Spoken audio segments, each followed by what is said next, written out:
There are three things that are guaranteed in life: death, taxes, and the Sioux Falls Sunfish against the Pierre Trappers. That's right, the Trappers are back in town. It's the 6-10 Sioux Falls Sunfish and the 6-9 Pierre Trappers. Hello fans, David Courier bringing you all the action on the Sioux Falls Sunfish Radio Network and the Sunfish live stream on YouTube from beautiful Karras Park in Sioux Falls, South Dakota.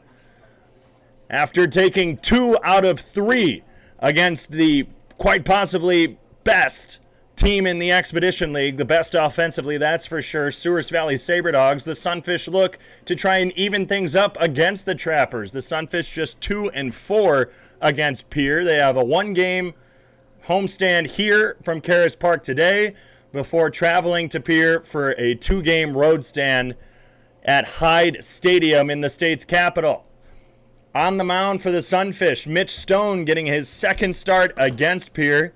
His last appearance was last week in Thursday's 10-9 victory against the Trappers. He went 4 innings, allowed 4 earned runs off 7 hits, 3 walks, but the thing that stood out was that the Expedition League strikeout leader Stone struck out 8 in just 4 innings. He's up to 25 on the season now, allowing just 9 earned runs off 19 hits and 5 walks season-wise.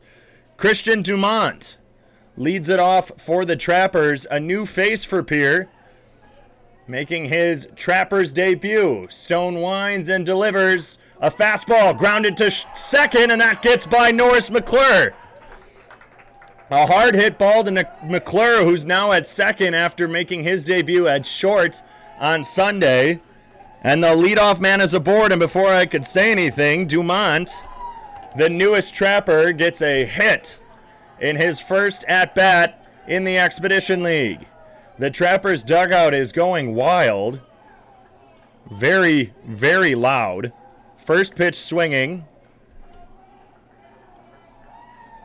Oh, actually, they're giving that an error. Fastball outside. So an E4 is going to be the actual official ruling. So he still hasn't gotten a hit. Trapper's still happy he got on base. Eric Mast now up. He took a ball outside on the fastball. Almost hits Mast. And the throw over to first by Will Olsen goes into right field, and back-to-back errors for the Sunfish gets the leadoff man to second. A rough start for Sioux Falls. Stone looking a little rattled on the mound a little bit now that there's a runner on second, no away. 91 and mostly sunny with a first pitch at 6:41. Grounded right side, that's going to be foul. Just past Jesus Licone at first. For those of you just joining us, it's been a quick start. Christian Dumont, the newest Trapper, grounded to the right side. A hard hit ball to Norris McClure, the newest Sunfish, who made his debut on Sunday. And that ball got by McClure for an E4. Well, then there was a pitch to Eric Mast, and the throw down to first by Olsen went into right field, and Dumont is at second. A half swing on the slider inside is a strike to Mast. It's now 1-2. Everyone is all caught up. The Pierre Trappers very vocal. This is the most vocal I think I've ever heard them this season. In the 7 games that the Trappers and Sunfish have faced off, it might be the hottest rivalry in the Expedition League. Stone steps off, gets the signs again, much to the joy of the Trappers' dugout.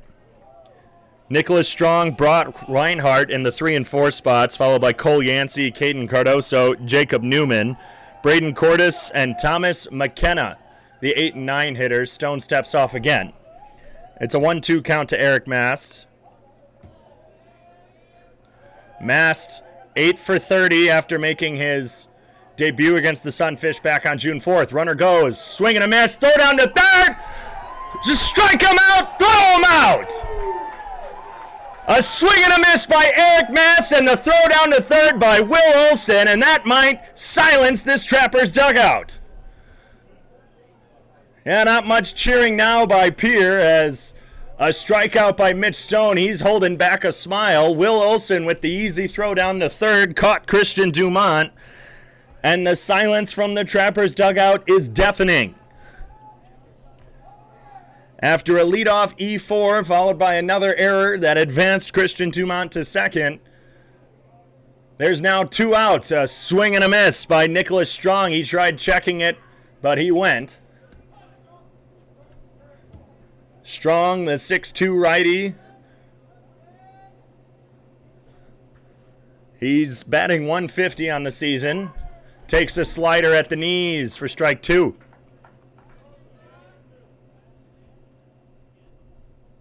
He played in the 5-4 Trappers win last Wednesday, went 0 for 3 with a strikeout and a hit by pitch.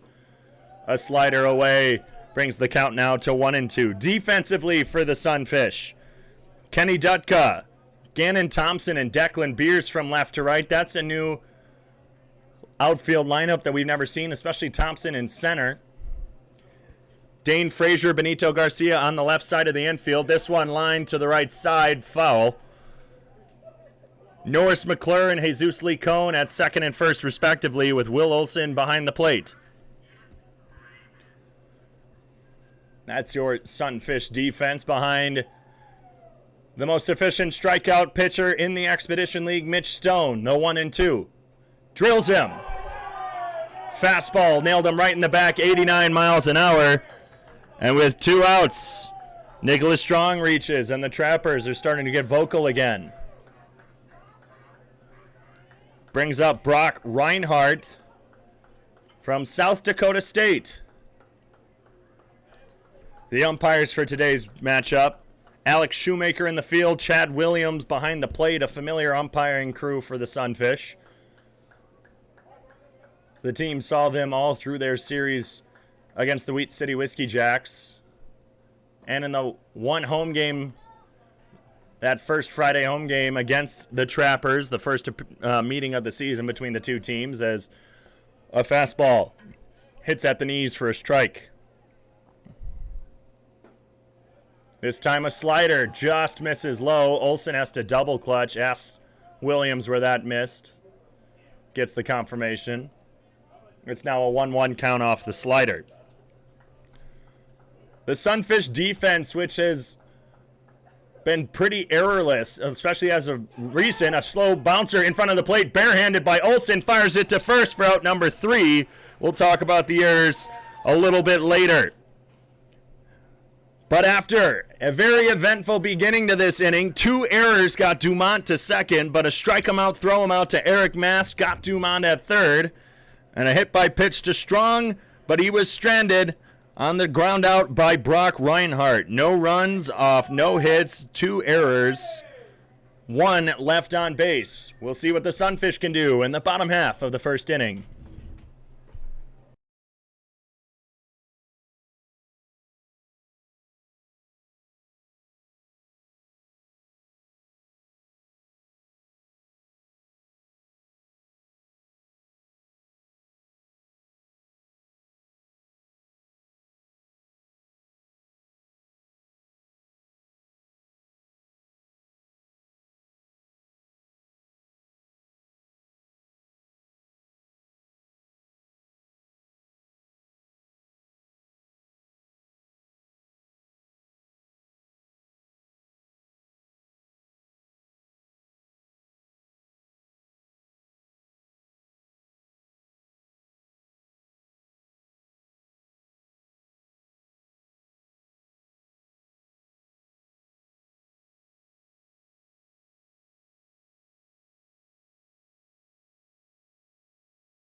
Back from Karras Park, the Trappers were getting very vocal, very energetic from the dugout after their newest player, Christian Dumont, reached on an error and advanced. They were silenced by the strike him out, throw him out, Eric Mast, and then the throw him out down to third, getting Dumont.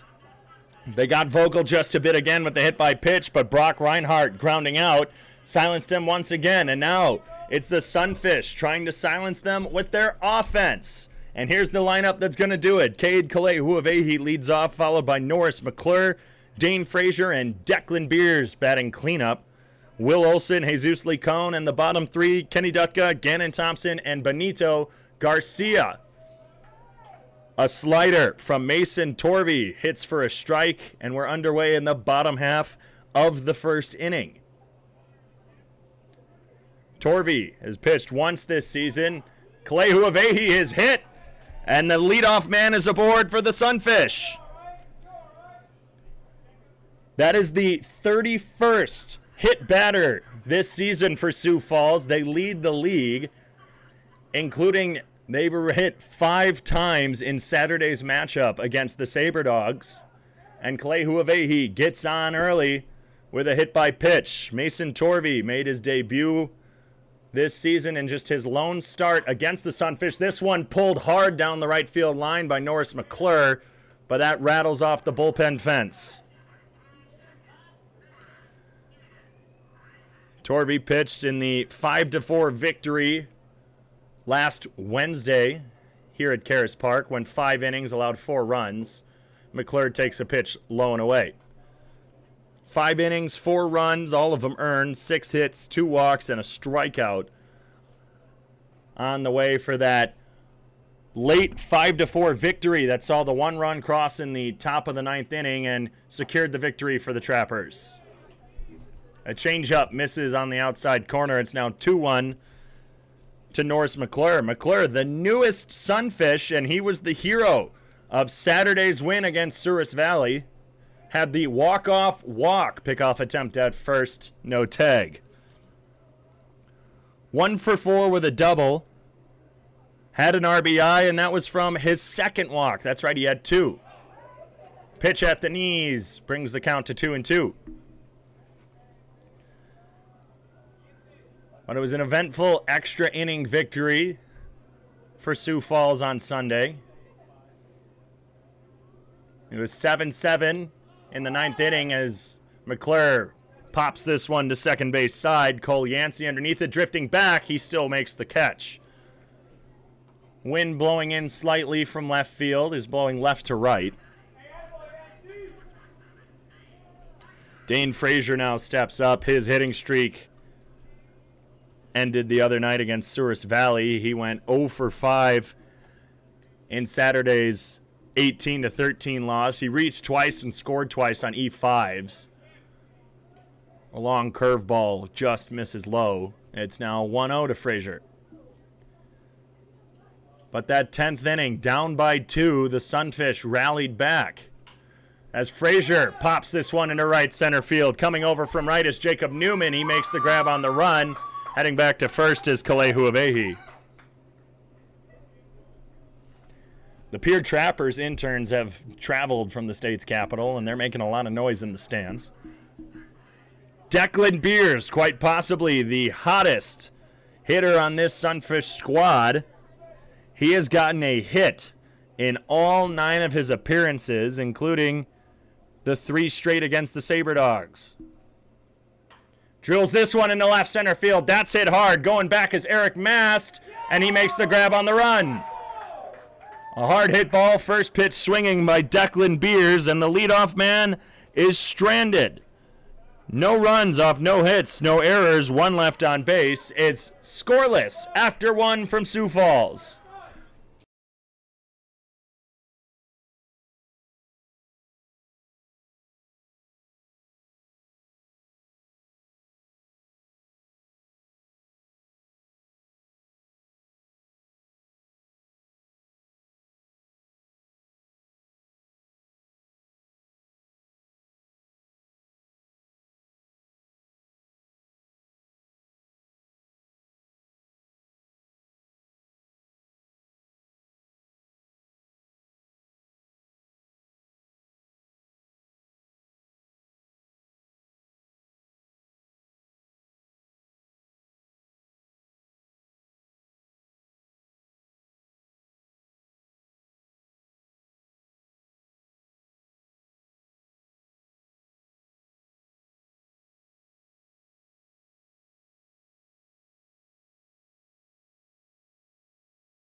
It's scoreless as we head to the top of the second inning.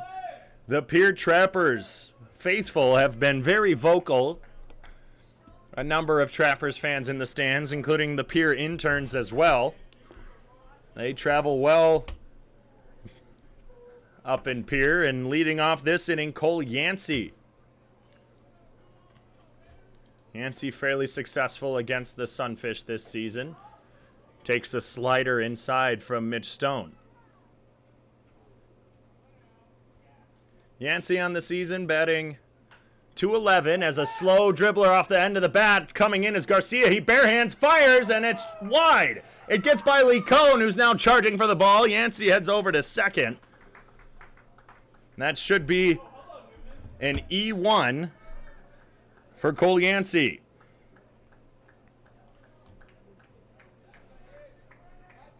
It should be a hit, but then advance on the error. But we'll see it looks like they're just marking it straight as an error. Now up is Caden Cardoso. Cardoso this season batting .189. The Trappers hitters still struggling. They weren't hitting too well coming into the Sunfish series when Sioux Falls traveled to Pierre last week. That's right, starting a few Fridays ago. It was Friday in Sioux Falls, then Saturday, Sunday, Monday in Pierre, a day off, then 2 games against the Trappers from Sioux Falls again. Fastball misses low and inside. It's now 2-0 to Caden Cardoso. Cardoso, a lefty. He went hitless against the Moo in Friday and Saturday's games. 0 for 4 and 0 for 3 respectively. Swings through an 88-mile-an-hour fastball for strike 1. He did have 2 walks in Saturday's 13-4 loss. The Trappers swept by the Fremont Moo. I said at the top of the broadcast, the Souris Valley Sabre Dogs are quite possibly the hottest or best team in the Expedition League. Slider hits the outside corner. Cardoso wanted to swing, but the bat only just left his shoulder, didn't actually take a cut. It's now 2-2. And while the Sabre Dogs are offensively the best team, they do have a worse record than the Moo, who are currently on a 3-game winning streak after sweeping the Trappers. They started off the season losing their first game, then winning 11 straight. Slider in the dirt, kept in front of Olsen. Count's now full. But then losing back-to-back to Hastings, ending their 2-game winning streak. They're now, well, back on the winning side. Or 2-game losing streak, rather. And now they're back on the winning side. The payoff pitch from Stone misses away. He walked him. So the 2 leadoff men for the Trappers get on.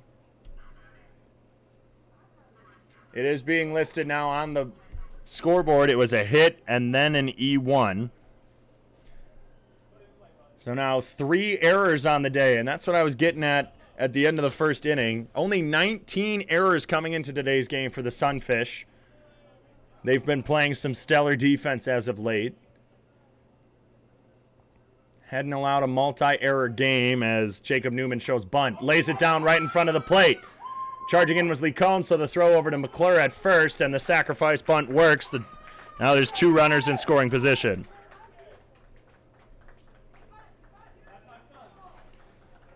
Braden Cordes, the shortstop, stepping up now for Pierre after the sacrifice bunt from Jacob Newman.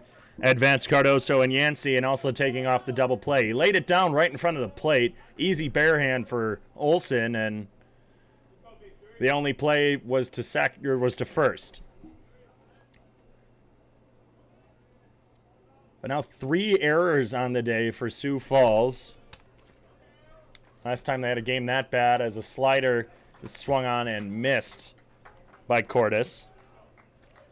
Last time they had an error game that bad, it was actually on Saturday. They had 3 against Souris Valley for the 8 total between the 2 teams. 5 for the Sabre Dogs, 3 for the Sunfish. Other than that, they're They only had a few other multi-error games. Those were at the beginning of the season. The 0-1 swung on and missed. This time the slider low and away. After allowing the first 2 men on, a sacrifice bunt pushed him over. And now Stone is ahead 0-2 to Karras. Karras batting .205 on the season. His last game against the Sunfish on Thursday went 1 for 5 as a stop by Olsen on the slider in the opposite batter's box.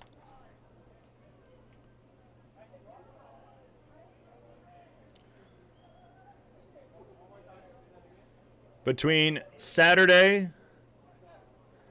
and Thursday, Karras got 5 hits against the Sunfish. Slider at the knees, got him looking.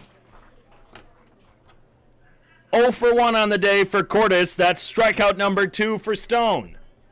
And Thomas McKenna, the catcher, who has hit fairly well against these Sunfish, step up. He went 3 for 4 on Thursday and 2 for 3 in the first ever meeting between the Sunfish and the Trappers. The 6-1 Sunfish victory. Swings through a slider and misses.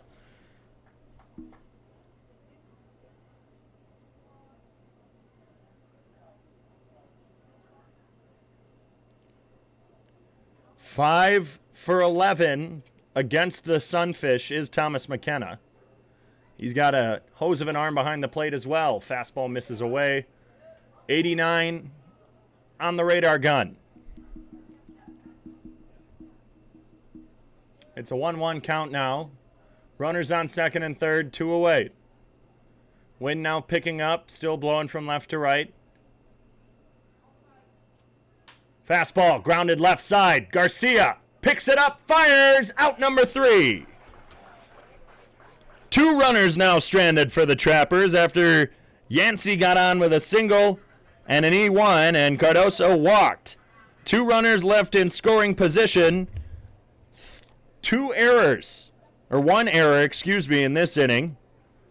1 hit, no runs for the Trappers. It's still scoreless as the Sunfish get their turn in the bottom half of the second.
Back from Karras Park.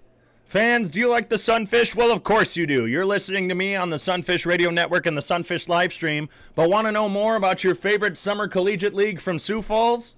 Summer Collegiate League team from Sioux Falls. I mean, if you want to learn more about the league as well, tune in to myself and head coach Walker Bullington's podcast, The Fish Tank. Now on SoundCloud, Google Podcasts, and Spotify. Search The Fish Tank.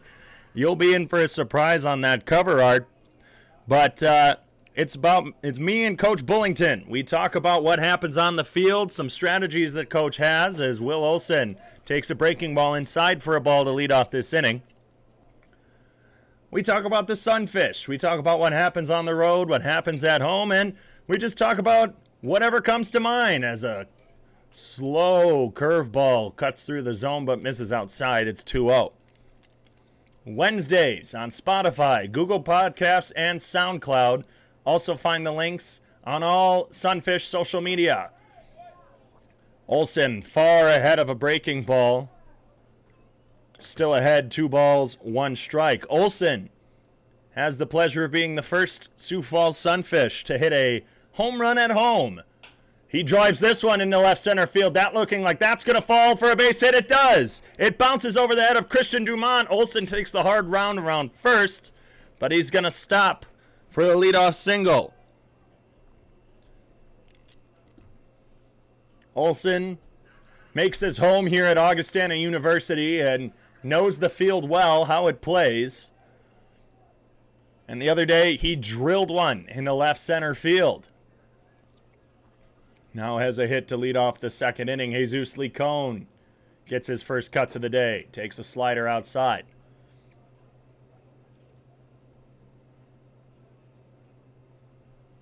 .320 to the left corner, .310 to the right, .395 to center. It's a surprise that more home runs have not been hit by this Sunfish team, as Licone almost gets hit on the inside, and that would actually tie him for first on the team in hit by pitches. He's just one behind Blake Burrows. 2-0. Breaking ball hits at the knees for strike one. Licone had that go-ahead double late in Thursday's game against the Trappers. He takes this one off the end of the bat, opposite field. That's carrying to right field by the scoreboard, and that's off the wall. The throw into second, Licone slides in. Olsen stops at third. I don't know if anyone knew if that went out or not. That hit just at the base of the scoreboard, I think off the top of the wall. And after Will Olsen gets a leadoff single, Jesus Licone, the doubles leader for this Sunfish team, hits his 4th of the season. That was off the end of the bat and opposite field for Licone. And now there's 2 runners in scoring position for Kenny Dutka. Dutka takes a pitch away for ball 1. Kenny hasn't had a plate appearance since Friday's win over Souris Valley, but he went 0 for 4 with a strikeout against the Sabre Dogs. Made a pitching appearance. He started Sunday's game, went 5 innings. He takes this one to center field. Mast charging in, makes the catch. There goes Olsen. The throw in. It's going to be caught off at the pitcher's mound. He throws it to third. Will Olsen scores, but Jesus Licone is doubled up trying to tag.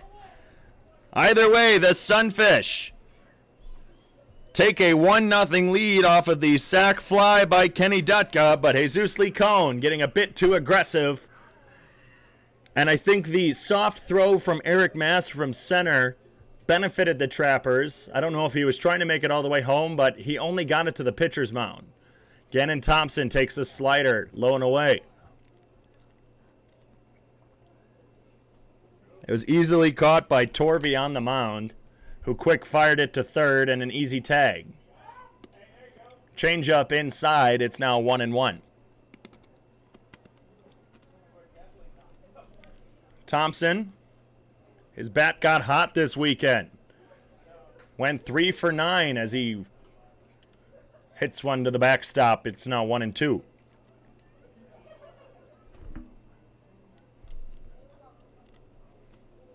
He went 3 for 9, scored a run, had 3 RBIs on Saturday. Fouls that one to the back netting.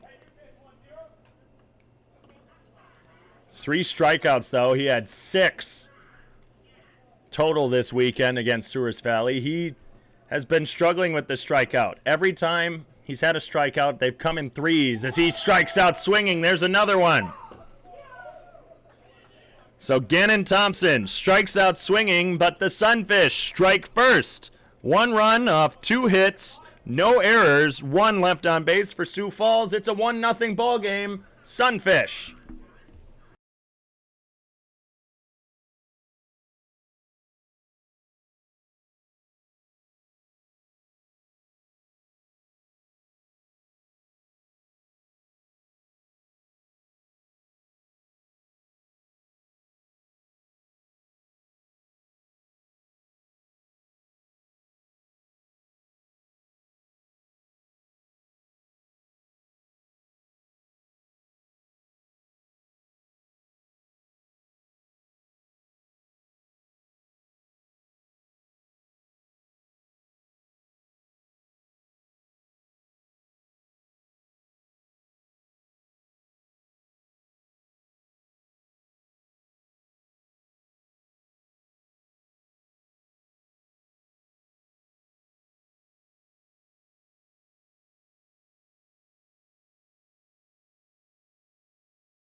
Back on the Sioux Falls Sunfish Radio Network and the Sunfish live stream on YouTube. Fans, we got it up.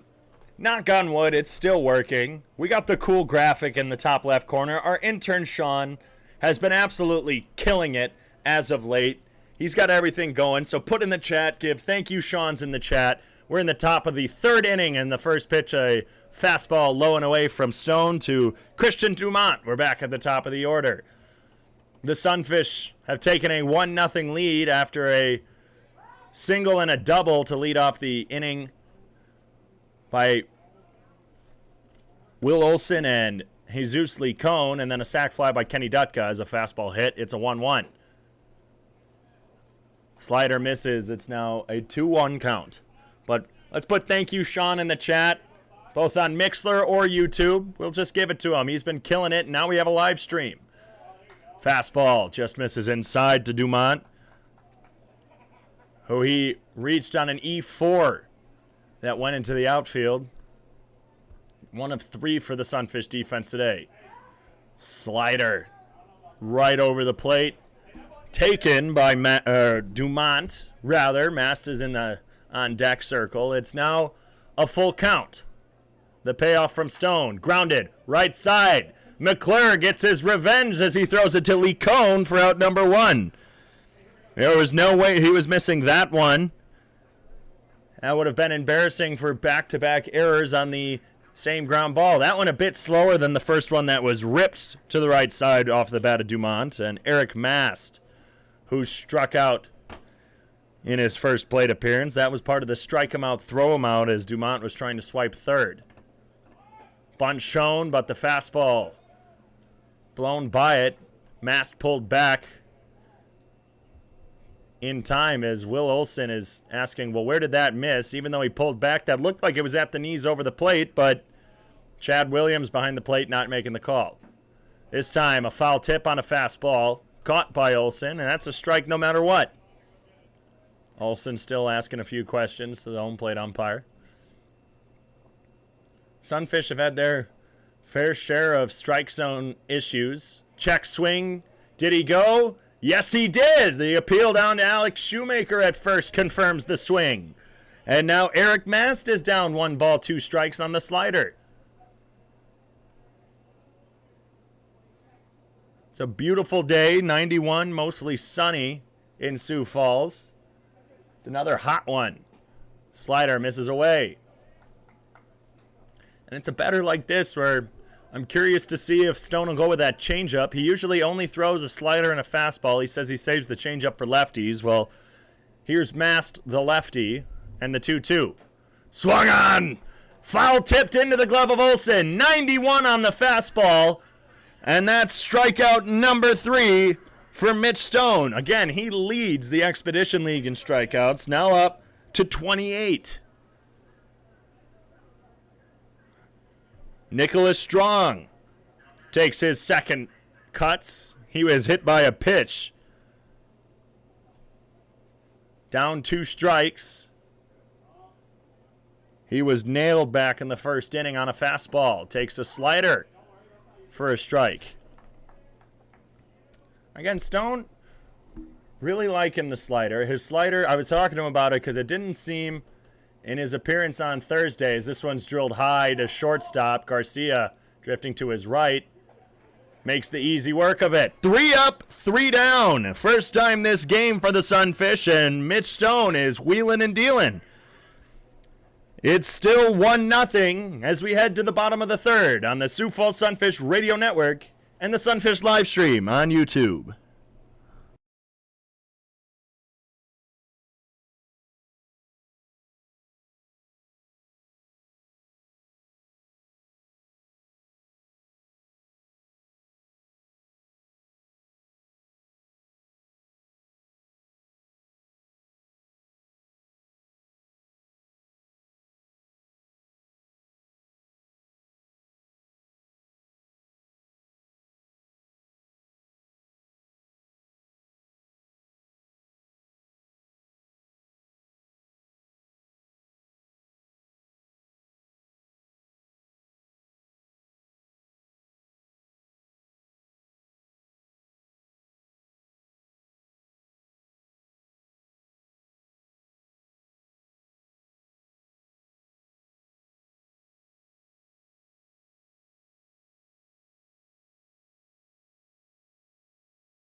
under the sea night at Karras Park, and a really fun in-between inning game. It was 2 sets of 2 fans.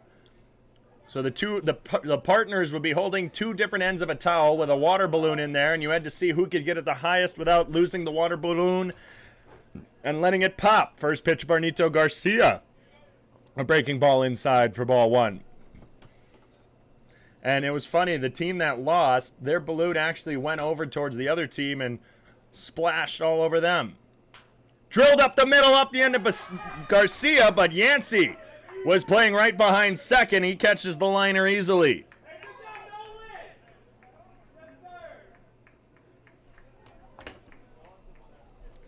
So a quick out number 1 off the end of the bat of Benito Garcia. He is yet to get a hit since June 4th, that home game against the Trappers.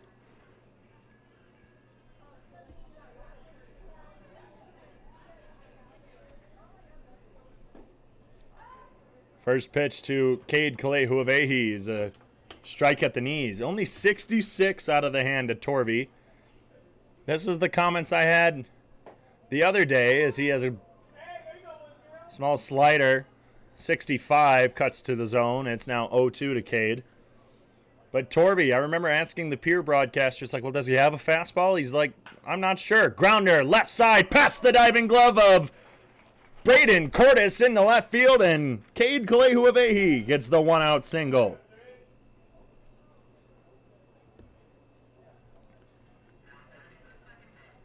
A nice hit by Kalehuavehi. Cade didn't get a hit against the Sabre Dogs in his 1 appearance on Friday. His last hit was coming last Monday. He went 1 for 5 against Pierre in the capital city in that 4-3 loss. Pickoff attempt no good at first. But Norris McClure is responsible for an error today. Takes a breaking ball outside. It's a lefty-righty matchup. McClure popped out to second base in his first at-bat. But he's been showing great power. He pulls that one, but into the Sunfish bullpen down the right field line. And just like I was saying, I mean, during batting practice today, myself, general manager Nick Moen, and head coach Walker Bullington were watching McClure, and it was just insane how much he can just crush the ball as he fouls that one off the end to the backstop. It's now 1 ball, 2 strikes. But if he takes a nice cut and his swing is smooth as silk, he was hitting it every direction. He was hitting it with power, and he was not missing a single swing. So we'll see what he can do with a 1-2 count. He had a double on Sunday. Pops this one to the opposite side. That's falling quickly in left center. And that's not going to be caught by Christian Dumont. Left field line. He pops up and feigns the throw to second, but was not going to get Cade. And Norris McClure gets a soft pop-up to fall down the left field line. That was a tough run for Dumont out and left. It's now 1 out with 2 runners on for Dane Frazier. Frazier flew out to right in his last at-bat. Frazier's another guy. Walker Bullington saying if he can get that foot down, he can crush the ball. It's the change-up. Hits the outside corner for strike 1. But again, back to that story about Torvey. Because I think the most he ever gets on the radar gun is high 70s. He might hit 80 once. So that's another breaking ball, 71, right down the plate. That's roughly as fast as it gets. We're not sure if he has a fastball because, well, if he does, it's not very fast. Torvey steps off and feigns a throw to second, keeps Cade close as Cole Yancey's coming in, pounding his glove. Off the end of the bat, center field, coming in his mast. On the run, he makes the grab in shallow right center. Immediately fires it in to second. No runners advance. That shows the speed of Eric Mast out in second, or out in center, excuse me. Declan Beers, who I couldn't even get any of his stats out his first time, as he was first pitch swinging. But again, he had 7 hits in 16 at-bats against the Souris Valley Sabre Dogs. Played in every single game. He takes the first pitch, a chopper down the left field, third base line. It was foul. 2 runners on, 2 outs, 1 strike to Declan Beers. He's got multi-hit games against the Sabre Dogs. Drove in 2 in Sunday's victory with that 10th inning double. Only 3 games this season without a stolen base. As a curveball misses inside, it's now 1-1. Beers kicked off the season. He was the hottest hitter for Sioux Falls. He went 3 for 5 against the Moo. Had a couple games off after he hurt his leg against the Wheat City Whiskey Jacks as a... I don't even know what kind of pitch that is. It's 64. It missed outside. It's 2 balls, 1 strike. But it has some spin on it. It has some movement on it. But it kind of just like zigzagged. It was a step off and spin. No one was covering at second. Cade dove back in. Some chirping from the Pierre Trappers interns in the stands. It's 2-1 to Declan Beers. He takes this one to left field. Coming over is Dumont. Camps under it and makes the grab. 2 runners are left stranded on 2 hits, no errors, no one crossed. It's still a 1-0 ball game in favor of the Sunfish.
Back on the Sioux Falls Sunfish Radio Network and the Sunfish live stream on YouTube. It's Trappers and Sunfish for, it seems like the millionth time, because it's been 7 times in just a matter of about a week and a half.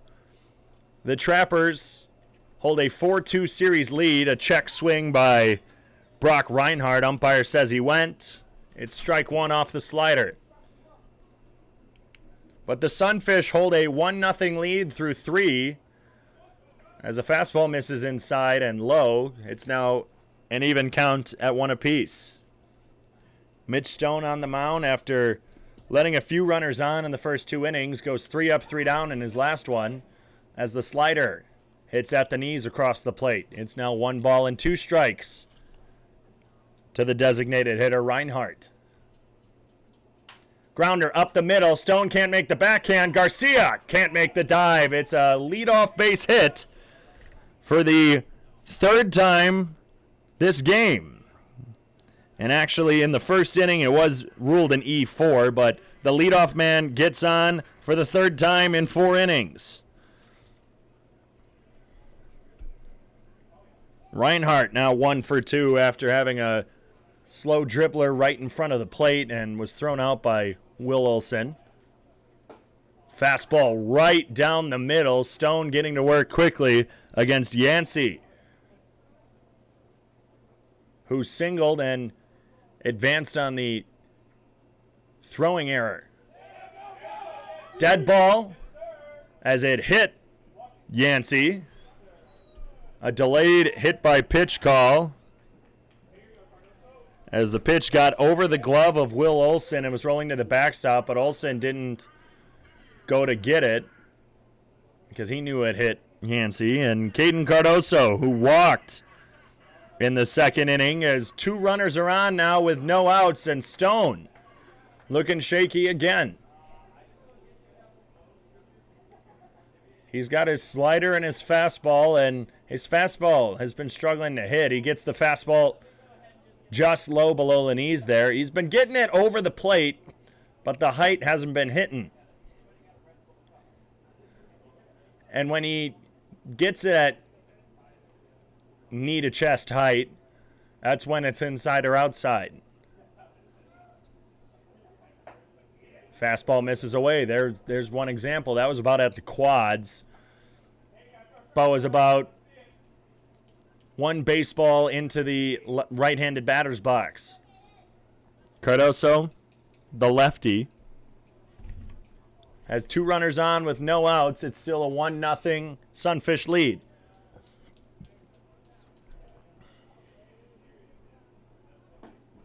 Fastball now at the ankles. It's 3-0.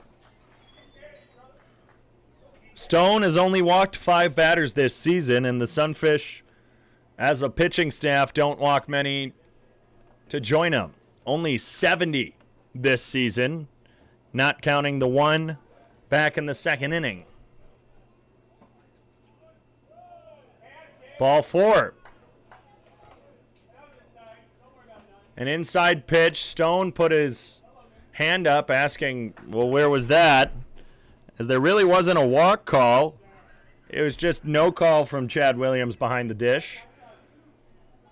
And Mitch Stone has now allowed the first 3 men of this inning to reach. And with no outs, the Trappers are in danger of really busting this one wide open.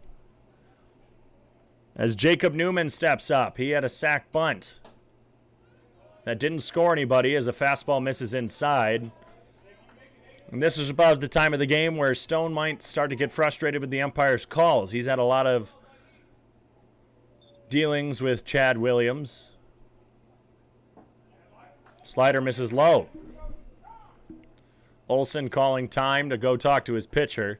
Again, Alex Shoemaker and Chad Williams, the Sunfish have dealt with them.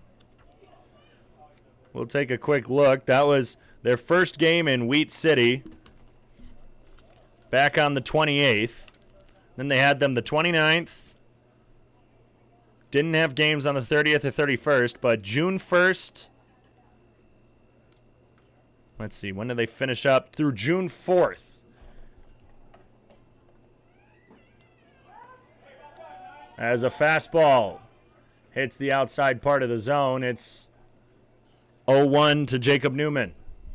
Or 2-1 correction to Jacob Newman.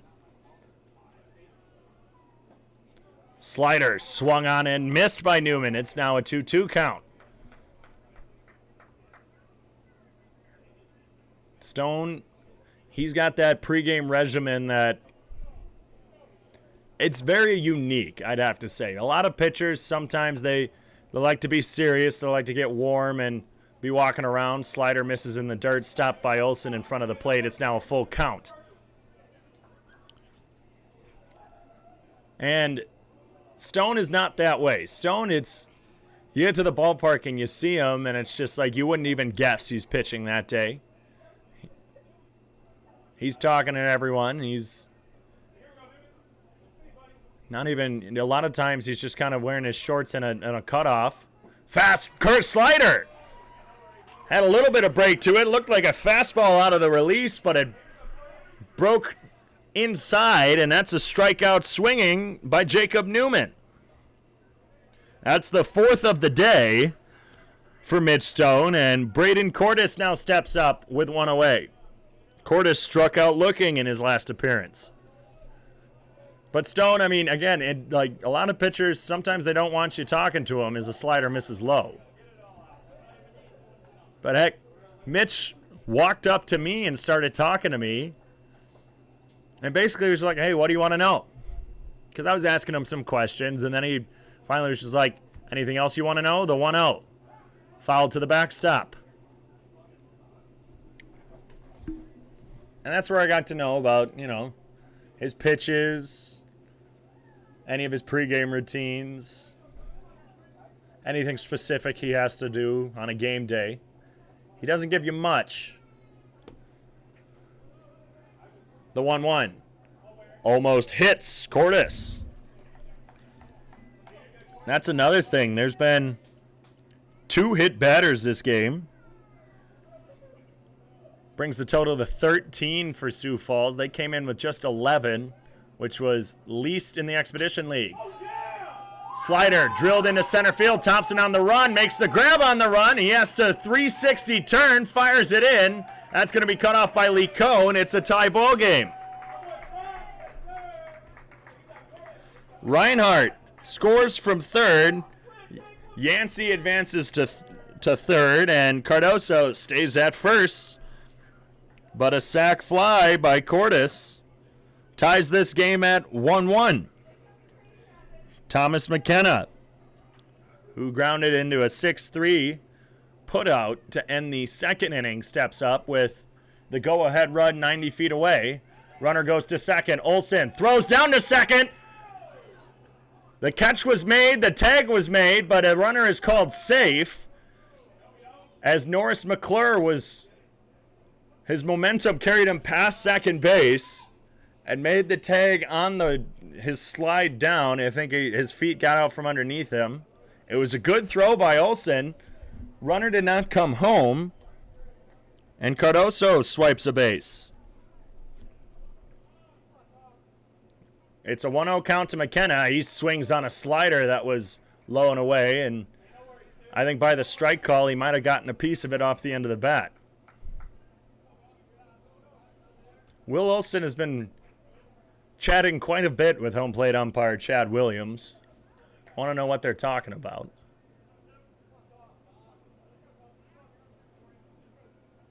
Stone looks in long. He now sets, looks over at third, and delivers. Slider outside. It's now 1-2. Outside corner. It did hit. For you hockey fans, in the first period, Tampa Bay Lightning lead the New York Islanders 1-0. The Islanders took Game 1 back on Sunday. Yeah, that's right. We have a TV in the booth. I usually am talking about college baseball, but tonight it's hockey night. And the Islanders just scored. Time is called as Stone was taking a while looking into Thomas McKenna. The Islanders were on the power play, and they take advantage of it. It's now a tie game in Tampa Bay. The 1-2 from Stone. Fastball high, 89. Again, a lot of irregularities for this Sunfish team today. 3 errors already coming through 2 innings. And at the top of the 4th, it's a 1-1 ball game. Grounder, right side. Backhanded slide, can't get it by McClure. Gets into center field. 1 run has scored. Here comes the second. It's now a 3-1 ball game in the top of the 4th.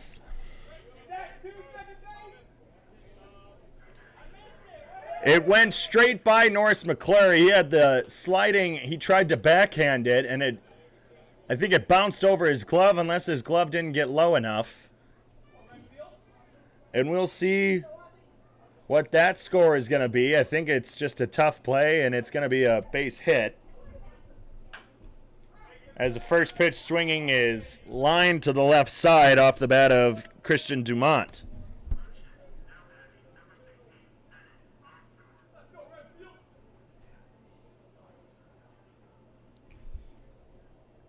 They're marking that one an error as well. So the 4th error of the game. Runner goes. Olsen fires down, not in time. McClure not even making the tag as McKenna got there easily. And it's amazing how this happens, because the Sunfish, statistically speaking, the Sunfish offensively, even pitching-wise, are on paper a better team than this Trappers team. It's Christian Dumont takes the pitch from Stone, a check swing that gets away from Olsen as McKenna is going to take third. It's a 3-1 ball game. Runner now 90 feet away, and it's now, not sure what the count is because the scoreboard is getting all whack. It's a 1-1 count.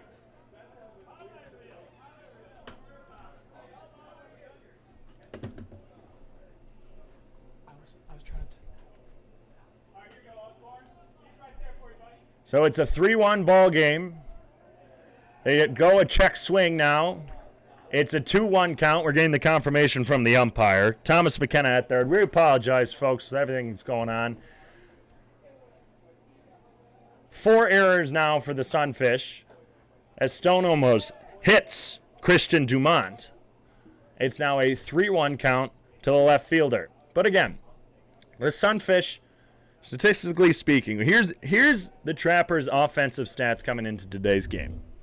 Or at least their rankings. We'll get it after the 3-1 pitch from Stone. Slider down the middle. It's now a full count. 12th in runs, 11th in doubles, 10th in walks. They've been hit least, or they have the most, or the least hit by pitches. They were only been hit 13 times, which is last in the Expedition League. Least in stolen bases. Strike 3 at the knees. Christian Dumont was on his way down to first, but he's the 5th victim for Mitch Stone. The Trappers strike back. It's now a 3-1 ball game. Easy for me to say as we head to the bottom of the 4th inning.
The Trappers score 3 in the top of the 4th inning, taking advantage of another error by Norris McClure, who didn't have a single defensive problem at shortstop on Sunday. He's now at second base, and, well, he's been struggling a little bit. First pitch to Will Olsen, driven deep into left center field.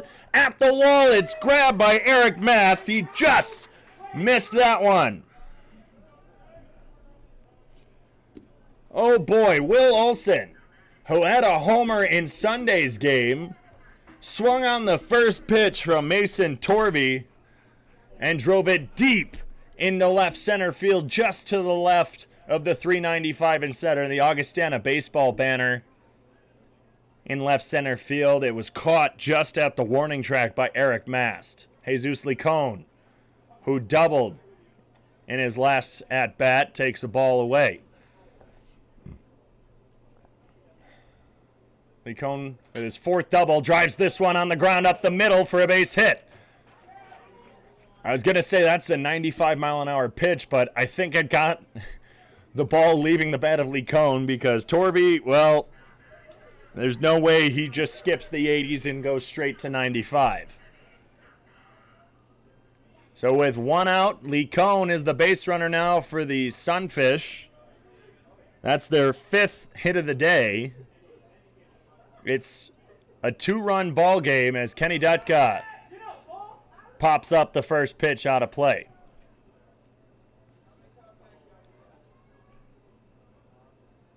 I was talking with Kenny. I was mentioning the hockey game before, and Kenny's one of those guys, I've mentioned it before, we like to talk hockey before the game. Pickoff attempt at first, no tag to Lee Cone, and, well, Torvey's holding him on because Lee Cone does have a couple stolen bases. He likes to dance around at first as well. Pitch off the plate. It's now 1-1 to Dutka. But before today's game, Kenny and I, well, we were talking about the new New York Rangers hockey team head coach sign, Gerard Gallant. I'm going to say that's a fastball high and away, 2-1, 74 on the radar. That's one of the fastest pitches that Torvey has thrown. He steps off and resets. Kenny was happy with the coaching signing. A former Vegas coach, as the breaking ball misses inside. It's now 3-1 to Kenny. And Dutka was just frustrated with the former Rangers front office. Drives this one right side. He pulled it hard, and that's hooking far out of play, but that made it over the right field wall, but far foul. It was over the wall. That's, well, in line with the Sunfish bullpen. 3-2 now to Kenny Dutka. Lee Cone on first, one away. He swings through a curveball. Grabs the barrel of the bat, and he was squeezing it hard. He's not too happy with that one. And Gannon Thompson, who struck out himself in the second inning, steps up with 2 away. Just the second strikeout of the day for Mason Torvey. He only had 1 coming into today's game, and that was from his appearance last Wednesday against the Sunfish. 2 outs, runner on first. Gannon Thompson takes a curveball on the outside corner for a strike. Again, Thompson, I've been saying, has been struggling with the strikeout.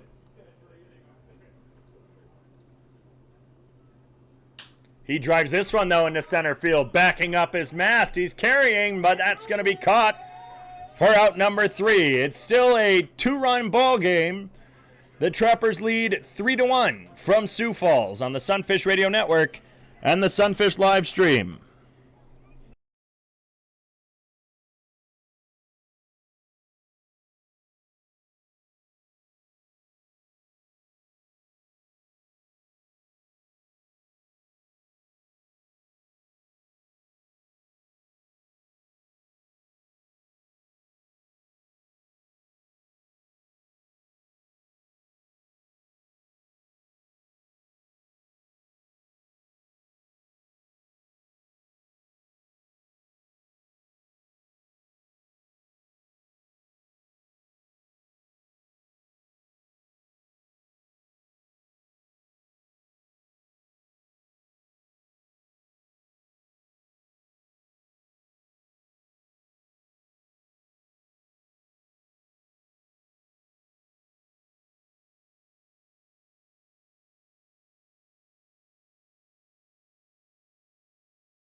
Back from Karras Park in the top of the 5th inning, leading off for the Trappers, Eric Mast.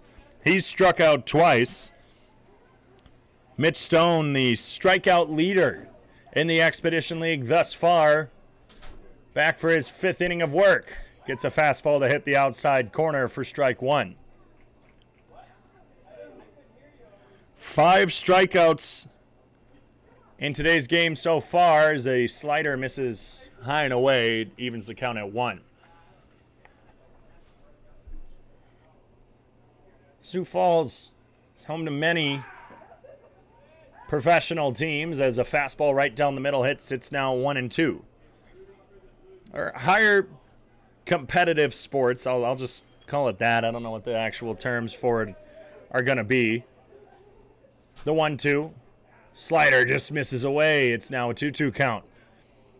You got the Sioux Falls Canaries, the baseball team across town. You have the Sioux Falls Storm indoor football and the Sioux Falls Stampede, the junior hockey team. Slider got him swinging. That's 6 today for Mitch Stone. Stone's high on the season, 8. That was coming in his last appearance against the Trappers. 8 on Wednesday through 4 innings, and now he has 7 through 4 1/3.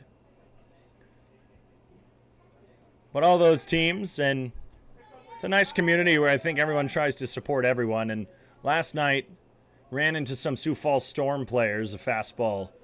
I think Stone just threw that one too hard. It ended up in the left-handed batter's box against Nick Strong. He's 0 for 1 tonight after being hit in the first inning.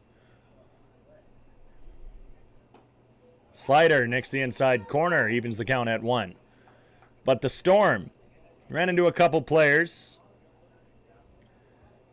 And we were talking to them, and they're just like, hey, come out to the park. Come watch some baseball. Next Wednesday, hopefully they're coming out. Slider bounces in the dirt outside. Stone takes off his hat. I think he's frustrated.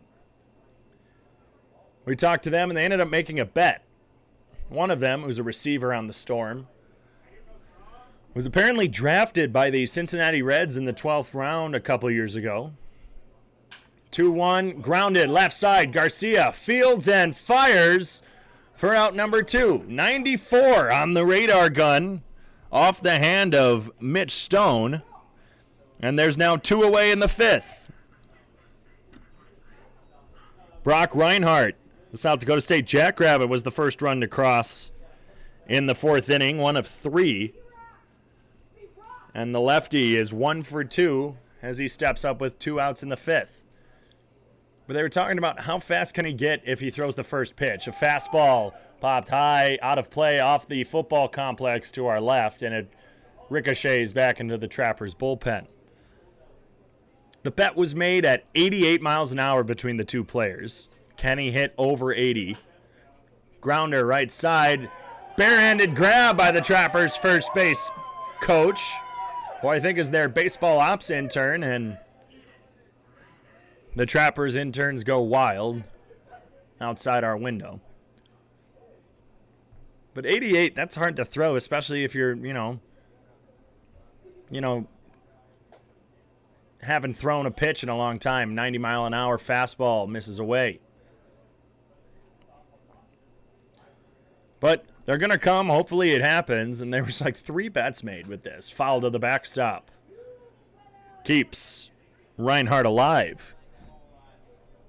But hey, if any of the Sioux Falls Storm are listening, or any Sioux Falls Storm fans, the Storm, hopefully a lot of their team, or at least some of the guys, might be coming to next Wednesday's game. Pitch misses away. It's now a 2-2 count. And next Wednesday's game at home will be against the Spearfish Sasquatch. Slider fouled to the back netting. It's still a 2-2 count. Actually, next weekend, I was looking 2 weeks ahead. It's actually against the Trappers again next Wednesday. That's right. The Trappers and the Sunfish play each other 12 times in the month of June.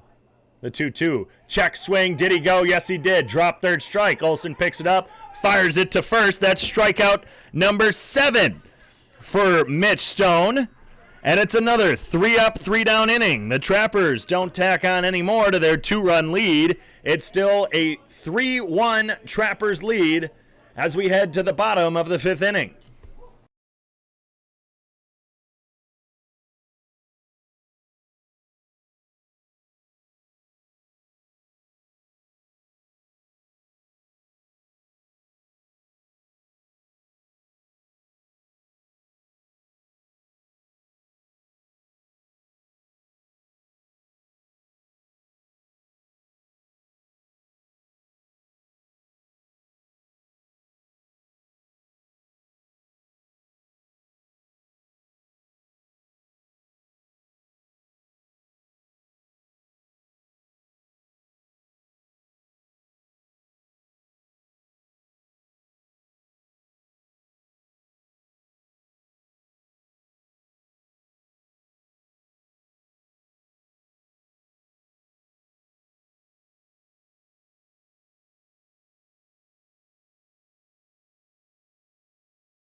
Benito Garcia leads it off for the Sioux Falls Sunfish. He's 0 for 1 so far in today's game. He had a line out right up the middle, and Cole Yancey playing in the exact same spot. They're expecting the pull.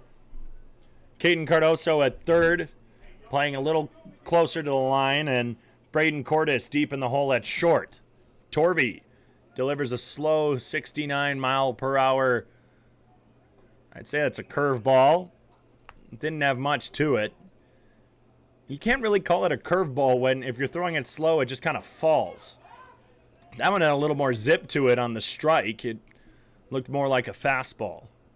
But Cole Yancey is playing just to the, from my point of view, right of second base, the right side of second base. Curveball again inside. It's 2-1 to Garcia. But Benito has had a cold streak as of late. He started off the season very consistent from the plate. And once he got on, he would, well, run all over teams. As a chopper left side, that's gloved foul by Cardoso. It was looking like it was staying fair, but Caden Cardoso was charging and kept his body foul. Gets the foul ball. It's now a 2-2 count. But he was a little streaky. He went 3 straight games with hits. Started all of the first 8 games of the season for the Sunfish. Then when he started playing the Trappers, well, he went 1 for 4 on that Friday and hasn't gotten a hit since. Curveball. Got him looking on the inside. There's another strikeout for Benito. He's been struggling looking. He gets down in the count, and then he ends up not really getting on, and he strikes out a lot. June 7th, he had a season-high 3 strikeouts, also on June 3rd. There's just been 1, 2, 3 games that he has not struck out coming into today's game. 3 out of his 13 now as he struck out today. Cade Kalehuavehi takes a long bender outside. It's 1 ball, no strikes. And that's just the 3rd strikeout of today. As a curveball misses away, it's now 2-0.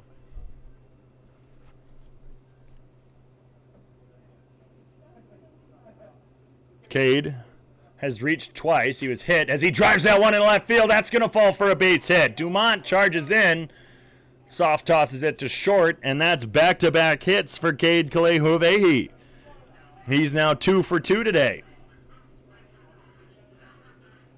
Cade's one of those guys that ever since Will Olsen came, Cade hasn't been getting a lot of playing time. He started off the season splitting time at catcher with Carter Tibbetts. It's Norris McClure. Takes a pitch high and away. But Cade getting a lot of more DH appearances as Will Olsen almost has catcher locked down. He did catch in the past week as the curveball misses inside, almost hits Norris McClure for ball number 2. Norris has a single and a fly out. Cade with a strong lead as McClure drives this one into right field. That's carrying back. That's at the wall. There it is! The newest Sunfish hits a 2-run jack to right field, and this game is tied.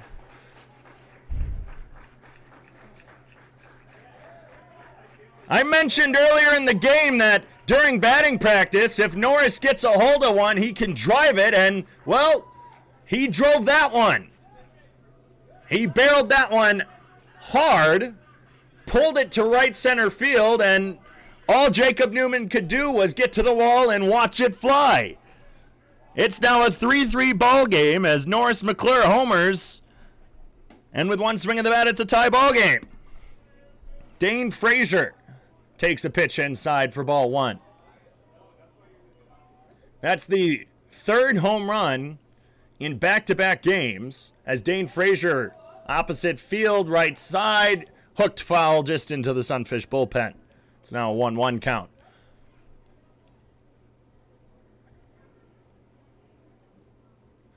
Before Sunday, Sioux Falls had only hit 2 home runs.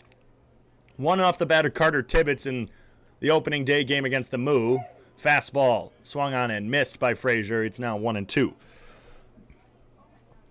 And then the day after, Kenny Dutka, first batter of the game, second batter of the game. He was batting second that day. 1 out, drilled a pitch over the right field wall. Frazier stays alive with the foul ball.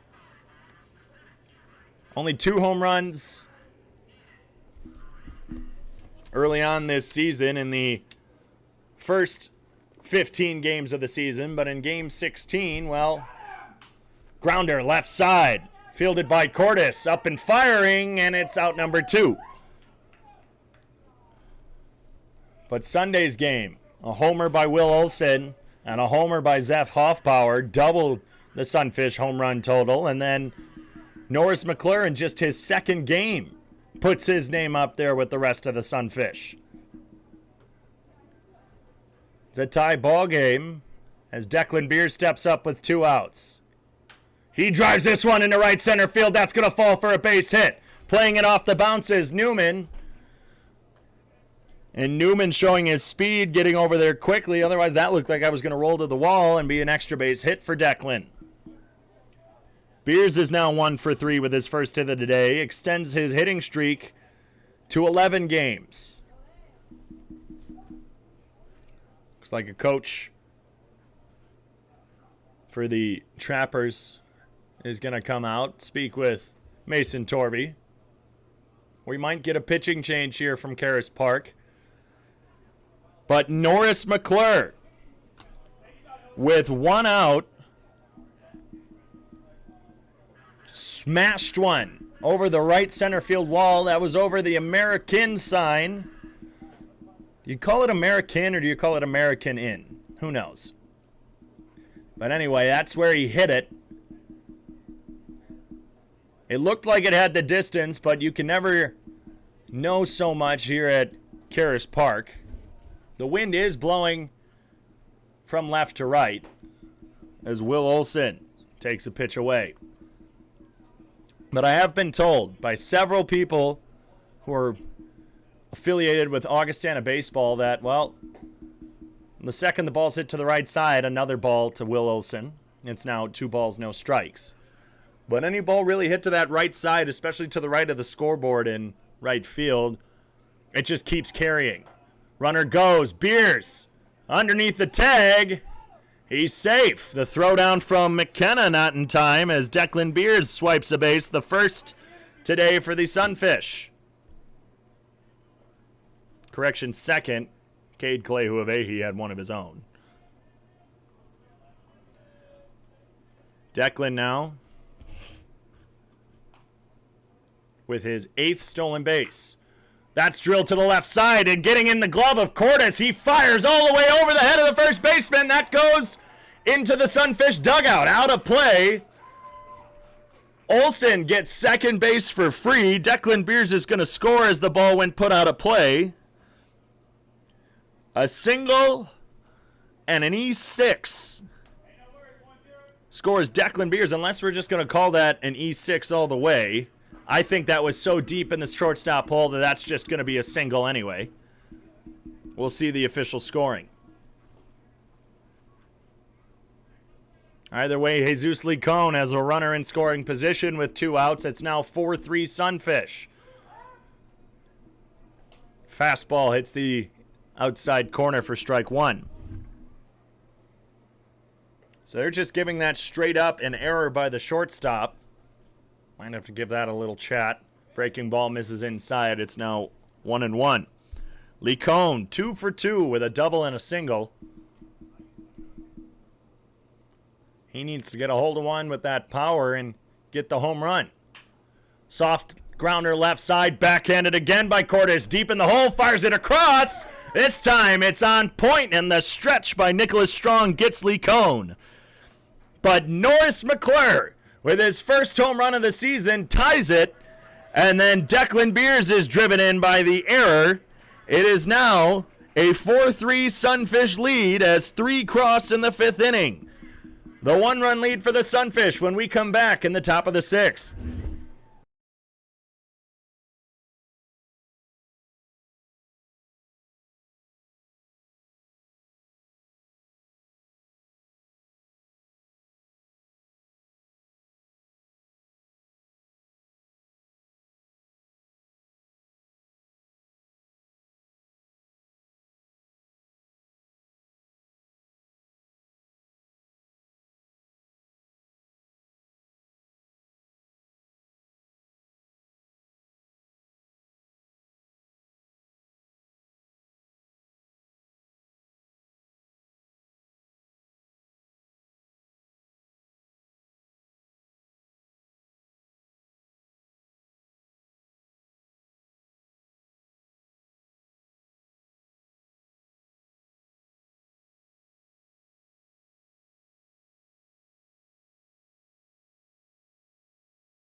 Mitch Stone's day ends, and he can't tie his season high of 8 strikeouts. He just ends at 7, bringing his total to 32.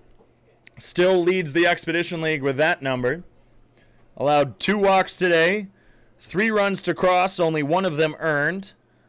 2 hits through 5 innings pitched. And we're getting a scoring change. I talked with the official scorekeeper, Matt Anderson, for the Sioux Falls Sunfish. They are giving Will Olsen the hit. It was a hit and then an E6. So then that's 1, 2, 3, 4 hits on that inning. 1 error and 1 left on base for the Sunfish to end the 5th inning. 9 hits on the day for Sioux Falls as Nick Caviglia comes in, and first pitch is fouled off by Cole Yancey. Yancey was hit by a pitch and later scored in that 3-run 4th inning. He singled and got to second on an error as a pitch misses high from Caviglia.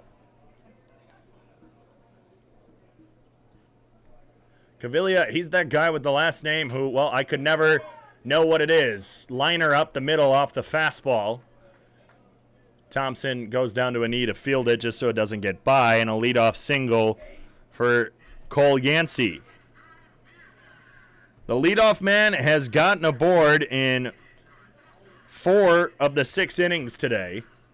Cole Yancey responsible for 2 of those. Caviglia, in his 3rd appearance, has a 9.81 ERA, 3 2/3 innings pitched, 4 strikeouts, 5 walks, 5 hits. He has only pitched against the Trappers. This is 3rd time. As a fastball high and inside to Cardoso gets an O from the crowd. And by the crowd, I mean, well, the Trappers interns. He made his Sunfish debut on the Saturday game against Pierre. Fastball now inside, hits the corner. It's a 1-1 count. 1 2/3 innings pitched of 2-run baseball off 3 hits. 1 walk, 3 strikeouts. He did get the loss that day in the 5-2 decision. Curveball slips out of his hand, goes sailing over the head of Caden Cardoso, and that's going to send Cole Yancey to second. It's a 1-run ball game after the Sunfish crossed 3 in the bottom half of the 5th inning. So far, the scoreboard reads 3 runs off 3 hits, 1 error for the Trappers, and 4 runs off 9 hits, 4 errors by the Sunfish defense today. That's a season high. The 2-1 drilled into center field. Thompson doesn't have to move. He took a half step back, but took a step forward to make the catch as his throw in keeps Cole Yancey at second. Thompson hasn't played center field this year. He's been a designated hitter and has mostly been in right. He one time subbed in left field. Otherwise, center has been new to him, so he's officially played across the outfield and hasn't been making many mistakes today, or if any, out in center.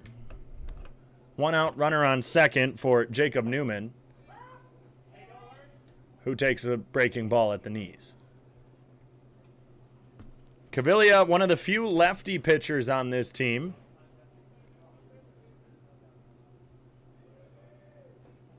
So that lefty-lefty matchup against Cardoso ended in his favor. It's now lefty-righty. Breaking ball. Looked like a curve on the outside. Hits. It's now no balls and 2 strikes to Newman. Newman had a sacrifice bunt and a strikeout in his first 2 appearances. The sun starting to set to our right. Foul off the end of the bat to the netting. There's a lot of players on both of these teams who, well, they started out their season only seeing each other. The Trappers and the Sunfish. Many of the Sunfish made their debut against the Trappers that Friday. I believe that was the 4th. The 0-2 swung on and missed. The curveball got him. First one of the day for Cavilla. First of the day for Cavilla. 8th of the day for Sunfish pitching. And that brings up Braden Karras, who's responsible for one of those 8 strikeouts. He struck out looking in his first plate appearance. Drove in a run on the sac fly back in the 4th. But Friday the 4th, first pitch drills Karras in the leg. So with 2 outs, runners on first and second, the 3rd hit batter of the day for the Trappers. And again, that's not an occurrence that happens too often from this Sunfish pitching. That's just hit batter number 14 this season, which, if I'm not mistaken, well, is still fairly low in the Expedition League, as the Sunfish were with just 11, were last in terms of pitching. Breaking ball in the dirt to Thomas McKenna. So with 3 hit batters today, it brings up to 14, which is still tied for last, but now tied with the Spearfish Sasquatch. But on that Friday, the 4th, people who made their debut, Blake Burrows, that bounces past Olsen to the back netting. Both runners will advance. Now the tying run just 90 feet away for Pierre.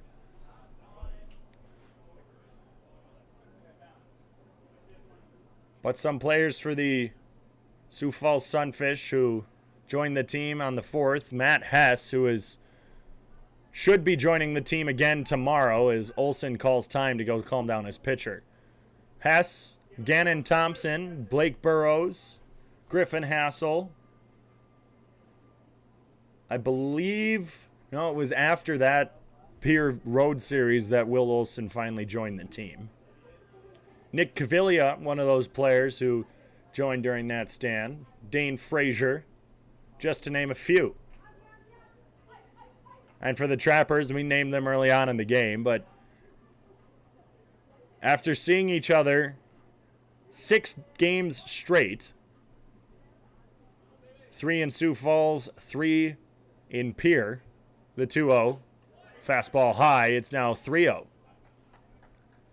After seeing each other 6 games straight, you think the teams would start getting sick of each other. Well, so then they face off other teams. It was the first time that the Sunfish had seen the Souris Valley Sabre Dogs this season. It's not the last.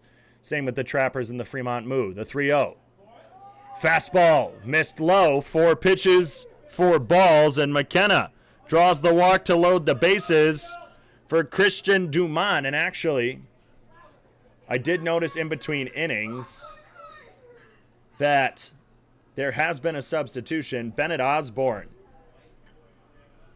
has subbed in for Dumont.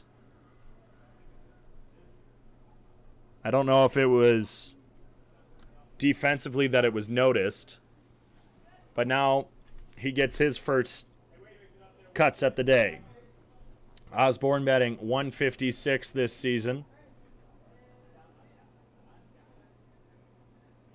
Gets drilled, and it's a tie game. First pitch to Osborne. Drilled him in the leg from Cavilla. It was a breaking ball, and, well, it's now a tie ball game again. That's the 4th hit batter of the day. And just as quickly as the Sunfish tied it, the Trappers tie it back up again. The Sunfish took an early 1-0 lead and held that lead until the 3-run 4th inning by the Trappers. It was the bottom of the 5th where Sioux Falls would take the lead with 3 runs of their own as the first pitch to Eric Mast misses low.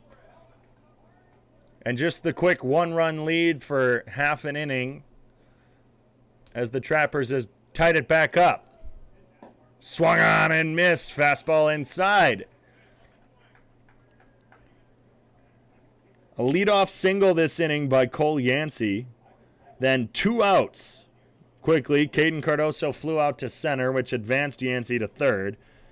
Jacob Newman struck out, and then Braden Cordes was hit by a pitch. Thomas McKenna walked, and Bennett Osborne now hit by a pitch to draw a run in. The fastball misses low. It's now 2-1.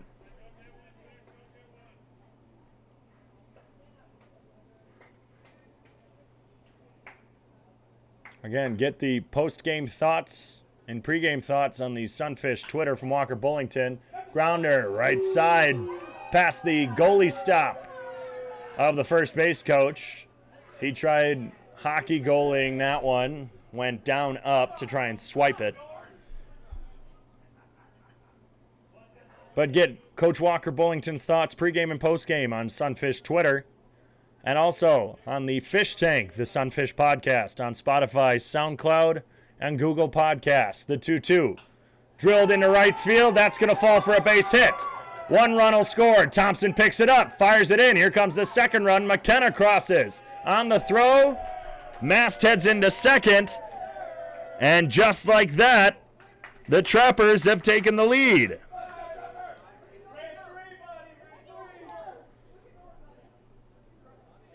It's now a 6-4 ball game as Cordes scores, McKenna scores, Bennett Osborne's now at third, and Eric Mast is standing on second as pitching coach Tyler Olmstead slowly makes his way to the mound. The rest of the infield follows. So in the bottom half of the fifth inning, the Sunfish took a one-run lead off of a home run by Norris McClure and then a single by Will Olsen. And it was a 4-3 ball game. And now the Trappers have scored 3 of their own off of some costly Sunfish mistakes. There was a single by Cole Yancey, but a hit by pitch and a walk, which is something that Sunfish pitching doesn't do all too often. They're, in fact, coming into today's game where they had thrown the least walks and the least hit by pitch, or they've hit the least amount of batters coming into today's game. And now, let's make sure, let's double check my math. 1, 2, 3, 4 hit batters. They are now one more than the Spearfish Sasquatch in that category. So still second last in hit batters, but walks, they had a considerable lead in that category. His first pitch gets by Olsen. Here comes the runner. There's no toss to Cavalier. The ball gets by Olsen again. He couldn't make a clean grab. It's now a 7-4 ball game. Cavalier has really been struggling to find the zone since that Jacob Newman strikeout. All 4 of these runs have crossed with 2 outs. The only base runner that had gotten on, who eventually scored with less than 2 outs, was Cole Yancey, who led off with a single. It's now 1 ball, no strikes. Fastball hits the inside corner to Nicholas Strong. It's now a 1-1 count. 2 outs, runner on third. Nicholas Strong at the plate. Drives this one high into shallow left field. Drifting back is Benito Garcia, who makes the grab for out number 3. But not before the Trappers take the lead back and, well, put on some insurance. They lead by 3 after the top of the 6th inning. We'll see what the Sunfish can respond with in the bottom half as we return on the Sunfish Radio Network and the Sunfish live stream.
Oh, it's a very similar stat line for Mason Torvey as he exits today's game.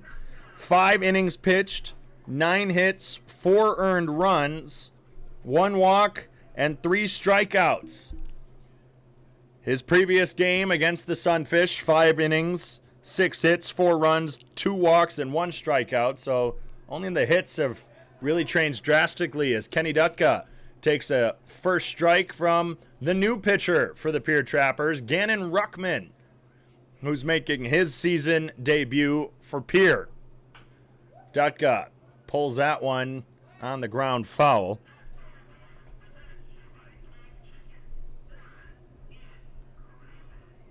Ruckman, 6'1" lefty, so he's got a lefty-lefty matchup against Kenny Dutka from Central Methodist University. Another grounder into the Sunfish dugout.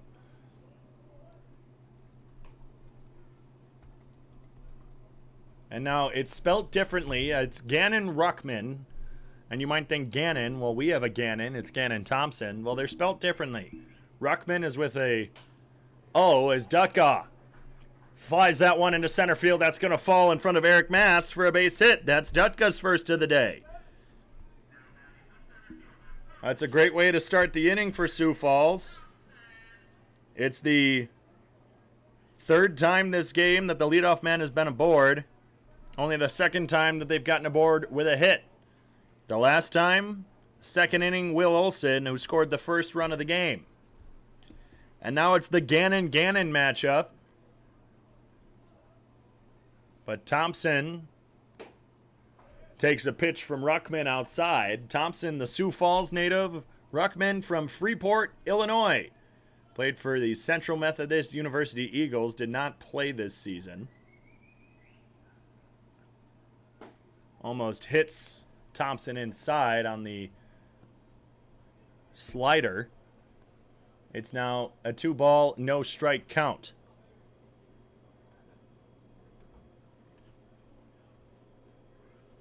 Swung on and missed a breaking ball over the plate. It's now 2-1. And again, another difference between the two Gannons. Well, one's at Central Methodist. He's a lefty. The other at Michigan State. He's a righty. One 6'7", the other 5'10". Breaking ball backhanded in the dirt by McKenna. It's now 3 balls and 1 strike to the 6'7", Gannon Thompson. Held you on there for a little bit. And actually, correction, it's 6'1", Ruckman. I was on a different person's bio. This one, sharply lined in the left field. That's going to be caught by Bennett Osborne, who subbed in for Christian Dumont out in left field. Hard hit ball off the bat of Thompson. And there's one away now in the bottom of the 6th inning. It's still a 3-run ball game. This time, the Trappers are on top. Garcia struck out his first at-bat, and a curveball gets Garcia looking. He's down 0-1. And I think it's really been the Trappers who have been Benito's kryptonite. Dutka goes. That pitch gets by McKenna, and he slides in head first, but no need as the ball was at the backstop. Stolen base for Kenny Dutka. The Sunfish, the most aggressive team on the base path, only comparable to the Souris Valley Sabre Dogs. The two of them were exchanging the lead for most stolen bases this season as they were going back and forth this weekend. Fastball hits the inside corner. It's now 1-2. Coming into today's game, 65 stolen bases as the Sabre Dogs had a win yesterday. Only team that played in the Expedition League. Breaking ball gets away from McKenna again as Dutka is now going to swipe third, and no one was covering. Ruckman now slowly trotting home. Kenny was looking like he wanted to round third and maybe potentially trying to score. The tying run in the on-deck circle and Cade Kalehuavehi He scored off of the Norris McClure home run in the last inning. Benito, a 2-2 count. The pitch from Ruckman. Flied high into the infield. Coming over is Yancey. Camps underneath it and makes the catch for out number 2. So still no hit for Benito Garcia. He has yet to get a hit since June 4th, and he did walk 3 times on Friday. But other than that, he hadn't reached also since June 4th. Dutka dancing at third. Clay Huavehi takes a pitch high and away. 10 hits for the Sunfish. Their bats have been red hot as of late. 14 hits on Sunday, 15 on Saturday. It's a curveball, misses low. It's 2-0. Back-to-back double-digit hit games. Before that, well, they hadn't been hitting all too well. Their last double-digit came on June 6th. They had 13. Curveball misses high. It's now 3-0 to Cade Kalehuavehi. It was the walks that were actually helping them. They walked 12 times in their win on Thursday against Pierre. Fastball inside almost hits Cade as he draws the 4-pitch walk with 2 outs. Now the tie run at the plate in the form of Norris McClure. He's 2 for 3 with 2 RBIs today as he smashed one to right center field. Takes a first pitch cut at a breaking ball for strike 1.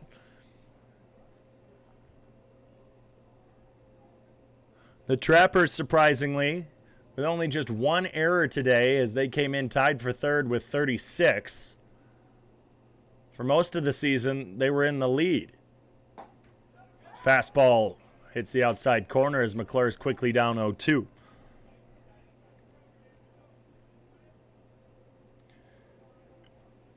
"40 runs.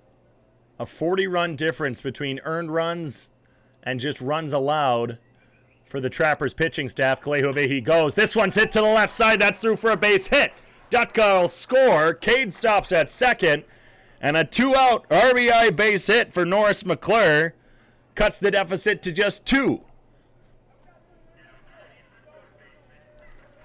The hit and run was on as Braden Cordes went on his way to second, left a huge gap in the left side as McClure poked it opposite way. And now with 2 runners on, the go-ahead is at the plate with Dane Frazier. He takes a ball.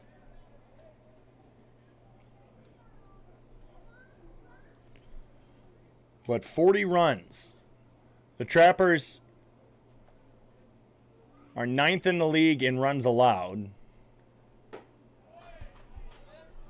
which is 4th most as a fastball misses away. 4th most runs allowed at 119, but the 4th least earned runs with 79. But 40 runs have been unearned allowed by the Trappers pitching staff and the Trappers defense. 3 pitches have made it 3 balls to Dane Frazier as Gannon Ruckman is in danger of walking the bases loaded for the hottest hitter on this Sunfish team, Declan Beers.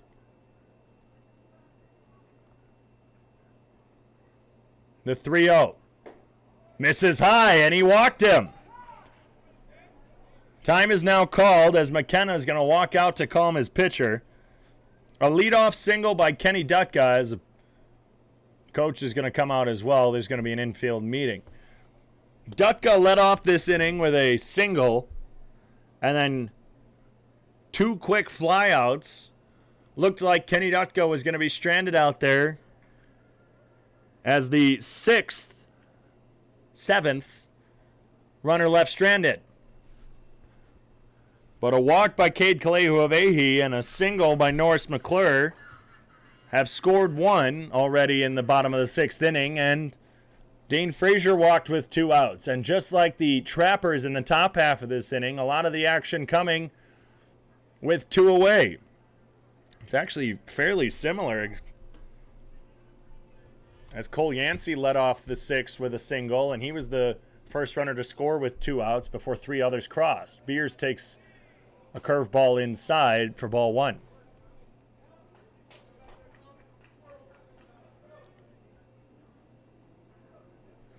Hearing some words of affirmation to catcher Thomas McKenna. Keep working. He had a nice frame on that one. Thought it hit the corner. The 1-0. Really? That one crossed at the ankles. It was a breaking pitch. Beers paused in his in-between pitches routine, and a few words of concern by some of the Sunfish fans, as that one was nowhere near. Another curveball misses out or hits outside. It's now 1-2. Beers, he's scraping at the ground with his cleats out of frustration. He's not happy that he's down 1-2. He should be ahead 2-1. Chad Williams has been calling a pretty nice game behind the plate. The 1-2 gets him looking on the outside corner. Beers stares down umpire Chad Williams, looks back again as he walks back to the dugout. The bases are left loaded for the Sioux Falls Sunfish. They've crossed 1 off 2 hits, no errors. The bases are left stranded. It's a 7-5 ball game after 6.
A questionable 2-strike call to Declan Beers led to him striking out looking and leaving the bases loaded in the bottom half of the 6th inning. It's a 2-run ball game with the Trappers lead as Nick Caviglia has a curveball hit the outside corner to Brock Reinhardt to lead off the 7th. A curveball sails over the head now of Reinhardt for ball 1. It's cooled off a bit at Karras Park. 88, well, 3 degrees, but I don't know if he just hasn't been getting a good grip as Caviglia, as now a pitch bounces in the left-handed batter's box for ball 2. Caviglia has been really struggling to find the zone. He started off looking nice before allowing 4 to cross in the 6th inning.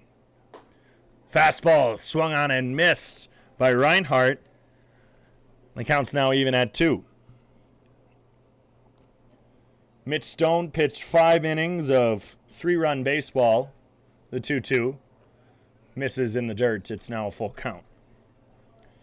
Before Nick Caviglia came in, let off a leadoff single, but then retired too quickly before then allowing 4 runs to cross with 2 outs. It looks like there's some action in the bullpen. Grounder left side. Garcia plays it. Double clutches. His throw pulls Lee Cohn off the base, and that's going to reach Reinhardt. Lee Cohn was pulled off the base.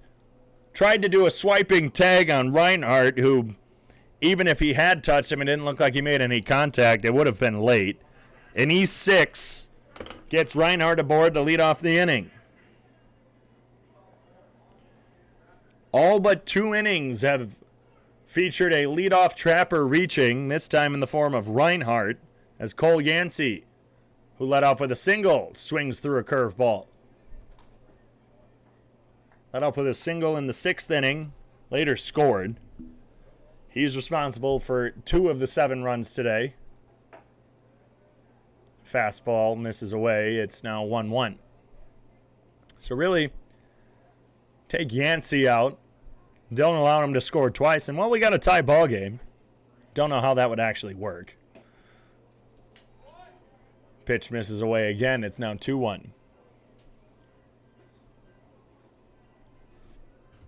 But in the top of the 7th inning, well, I think that's as good of time as ever, as time is called to take a trip around the Expedition League. The Wheat City Whiskey Jacks and the Badlands Big Sticks had their game called after 7 as a curveball misses in the dirt. It's now 3-1 to Yancey, who has reached all 3 times, 2 singles and a hit by pitch. The 3-1 to Gavilia. It's a pickoff attempt at first. Licone having to come off. A nice grab. Gavilia couldn't see the throw back as the sun was getting to him. And now the Sunfish are throwing it all over the infield. Licone making the backhand grab off the base. Otherwise, that would have sailed to the back fence, and, well, an E1 would have gotten the runner to second. Well, either way, Reinhardt ends up at second after the walk to Yancey. Time is called as Will Olsen and Jesus Licone come over to try and comfort their pitcher before he faces Caden Cardoso. The Badlands Big Sticks beat the Whiskey Jacks in 7 innings, 3-0. It looks like they're playing a doubleheader because it's the bottom of the 1st and the Whiskey Jacks now lead the Big Sticks 2-0 from Dakota Community Bank and Trust Ballpark. The Western Nebraska Pioneers hold a 8-0 lead in the top of the 3rd from Casper over the Horseheads. And from historic Moeller Field in Fremont, Nebraska, the Moo and the Sodbusters are tied at 3-3. And the hot Mining City Tommyknockers, who are tied for first right now in the top of the Lewis Division, hold a 2-0 lead in the top of the 2nd from Three Legends Field over the Spearfish Sasquatch. They're now tied with the Souris Valley Sabre Dogs, who beat the Canyon County Spuds last night. Bunt is shown up the middle. Gavilia looks over at 3rd, can only throw over to 1st, and Licone makes the grab on the sacrifice bunt by Caden Cardoso. 2nd sacrifice bunt of the day, and it's done the same thing. Advance the runners to 2nd and 3rd. It looks like we're going to have a pinch hitter. And we'll see who this is, number 28. I think I know who that is, but we're going to just double check. Joseph Bramante from the University of Maine steps up. He had a home run against the Sunfish back on the 10th in that 10-9 victory. His home run late in that game helped spark the Trappers' comeback. First pitch to Bramante is a ball. He'll be substituting in for Jacob Newman.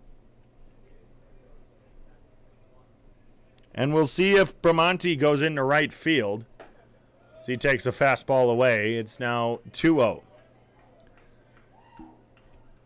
Bramante, one of the older guys on this Trappers team. He was a senior at the University of Maine.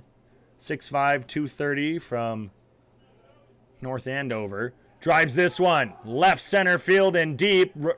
Thompson on the run makes the catch at the warning track, but deep enough to score 1. Here comes the second one. Garcia plays the throw on the bounce, and that sacrifice fly scores 2.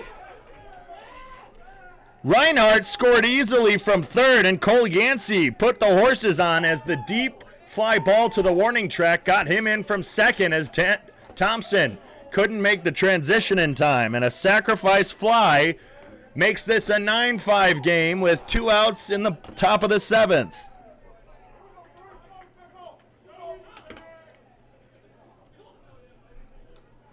Cavilla now is throwing it back to second. They're appealing the tag by Yancey. It's no good as Alex Shoemaker makes the safe call. They were just appealing to see if he left early. That ball was hit all the way where Will Olsen hit his long fly out to left center right in front of the Augustana baseball sign on the wall. 86-mile-an-hour fastball misses high for ball 1 to Braden Cordes.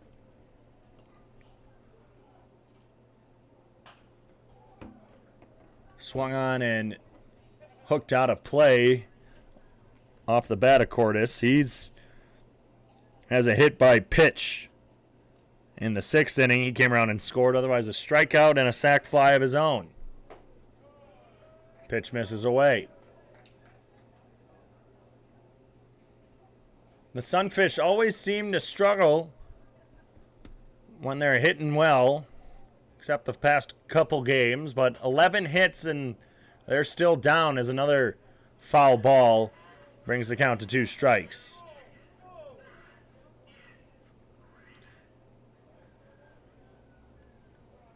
So 9-5 ball game now in favor of the Trappers. 9 runs off 5 hits, 1 error. 5 runs off 11 hits, 4 errors for Sioux Falls. Another hit over the head of Garcia in the left center field. So a 2-out base hit keeps the inning alive for the Trappers as they just keep tacking it on. Walker Bullington coming out. We're going to have a pitching change. Can't see who's coming in. It looks like Austin Oblast. We'll get the confirmation when we return on the Sioux Falls Sunfish Radio Network and the Sunfish live stream. It's 2 outs in the top of the 7th. The 9-5 Trappers lead.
Two runs have crossed in the top of the 7th to now make this a 4-run ball game as the Sunfish scored 1 in the bottom of the 6th and left the bases loaded.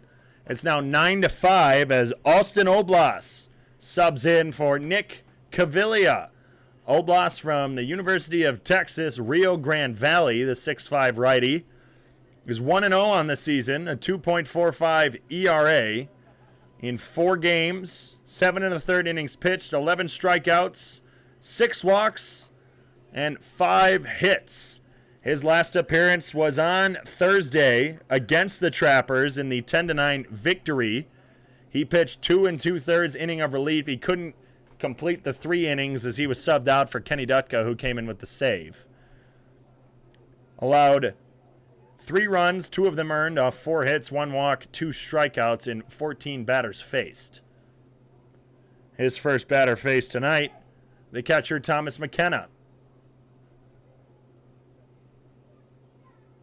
First pitch from Oblas. Breaking ball misses away. And the way Oblas brought his hand around, I don't know if that was just his natural follow through or if he was upset with that call. Either way, it's 1 ball, no strikes.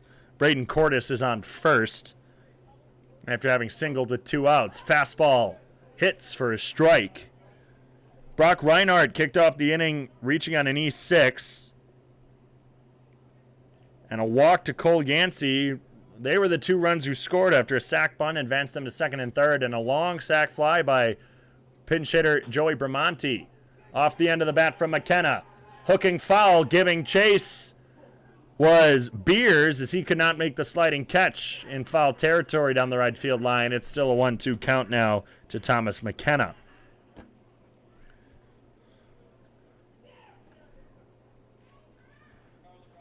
But Nick Caviglia, 1 2/3 innings pitched, 4 hits, 6 runs, all of them earned, 2 walks, and a strikeout. That was his day. 8 strikeouts on the day for Sunfish pitching. 7 from starter Mitch Stone. Runner goes. Grounder to the backstop. Sends Karras back to first.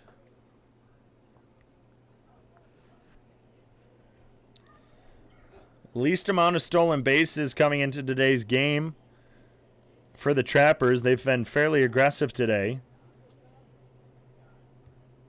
Stolen bases in the 4th by Thomas McKenna and Caden Cardoso. The 1-2.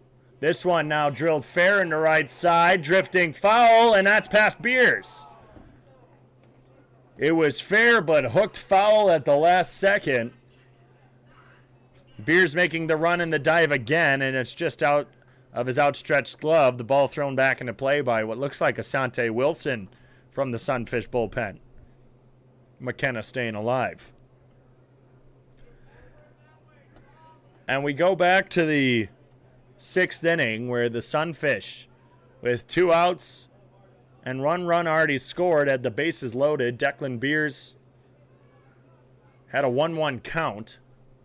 And a curveball that was in the dirt was called a strike. Off the end of the bat to the backstop off McKenna, he stays alive. And then a 1-2 count to Beers. A curveball hit the outside corner. That one was a strike. And it got him looking and left the bases stranded. That one pitch might change the outcome of this game. Who knows if with a 2-1 count, Beers might have been able to poke one into the outfield to score 1 or 2. Fastball in the dirt, fired down to first. No tag by Lee Cohn.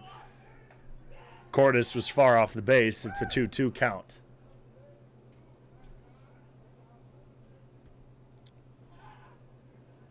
The Sunfish just half a game behind the Trappers. The scoreboard has now gone out but turned back on here at Karras Park. Grounder, left side, Garcia makes easy work. Taps second himself to get the 6 unassisted to end the inning. Oblas comes in and retires the 1 batter faced, but not before the Trappers tack on 2 more per Nick Caviglia. 2 runs cross on 1 hit, 1 error, 1 left on base. It's now 9-5 for stretching time here at Karras Park. We head to the bottom of the 7th after this.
Gannon Ruckman, in his debut for the Trappers, makes his second inning of work. He allowed 2 hits, a run, and 2 walks off 1 strikeout in his first inning of work. The key strikeout coming to Declan Beers to end the 6th inning and leave the bases stranded. Well, now Will Olsen kicks off the bottom of the 7th inning and looks to start a rally for the Sunfish, who trail by 4. Olsen has already had a hard hit ball as he takes a fastball high and away for ball 1. He's already had a hard hit ball to left center field today. The wind has died down. It's a slight breeze in from the left. The 1-0, another fastball high and away, back-to-back 80-mile-an-hour pitches. He did have a homer in Sunday's contest. The pitch, 3 straight fastballs, 3 straight 80-mile-an-hour, 3 straight high and away. He's hit the exact same spot. If you're looking for consistency, he's got it. Accuracy, not so much in this at-bat. Misses away again, got 81 on that one, and was further outside. 4 straight pitches to Will Olsen, all missed the zone for the leadoff walk. Back-to-back innings with the leadoff man on, and Jesus Licone, who's 2 for 3 on the day, steps up. Licone was thrown out trying to tag on the sac fly by Kenny Dutka. This time a curveball misses high and away. Again, roughly the same spot on that fastball where it was missing. This time it was a curveball, so, well, he's hitting the exact same spot. It's just not in the zone. Lights are on at Karras Park as the sun has officially gone behind the trees. Licone takes a fastball now on the outside corner for a strike. And I mean, on 5 straight balls that have missed away, that's a good take on Licone's part. That one just a bit closer to the zone, the 1-1. Curveball misses again. Only 1, well, correction. 5 fastballs, just 2 breaking balls seen in this inning thus far from Ruckman. There's another fastball that misses far away. It's now a 3-1 count to Licone. A Trappers fan in the stands saying, just play catch, and I think that's just what Ruckman needs to do. He really, I think, is trying to aim it. And there's a fastball that hits the outside corner again, same place as the first strike to Licone. And the count's now full. No outs, runner on first. Gannon Ruckman with the payoff pitch to Licone. Gets to the backstop, and Licone draws the walk. Didn't take 1 cut. And back-to-back batters walked as we're going to get a mound visit from the Trappers.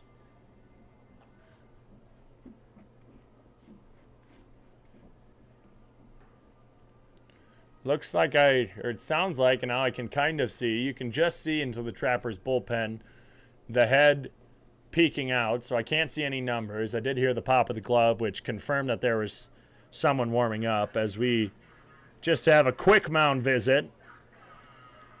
Nothing all too long. Montario May, the head coach for the Pierre Trappers. It's his birthday today. A happy birthday to him. He's looking for a Trappers win, but Kenny Dutka with runners on first and second, trying to make a comeback. This time a pitch misses away to the other batter's box. It's a lefty-lefty matchup. Every pitch thus far had really been in the left-handed batter's box side of the plate. That pitch will look like a slider, missed to the opposite side. This time it almost hits Dutka. The fastball misses back to where it had been. Dutka brushed far back off the plate.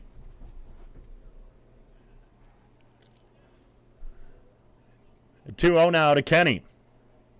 He singled and scored that lone run in the 6th inning. Takes an 83-mile-an-hour fastball on the outside corner for a strike.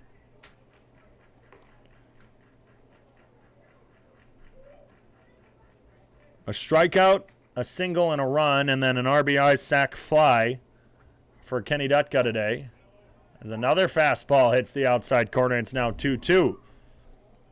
Haven't looked a little low, but umpire Chad Williams has been liking those pitches today. He's been fairly consistent, aside from the one curveball to Declan Beers.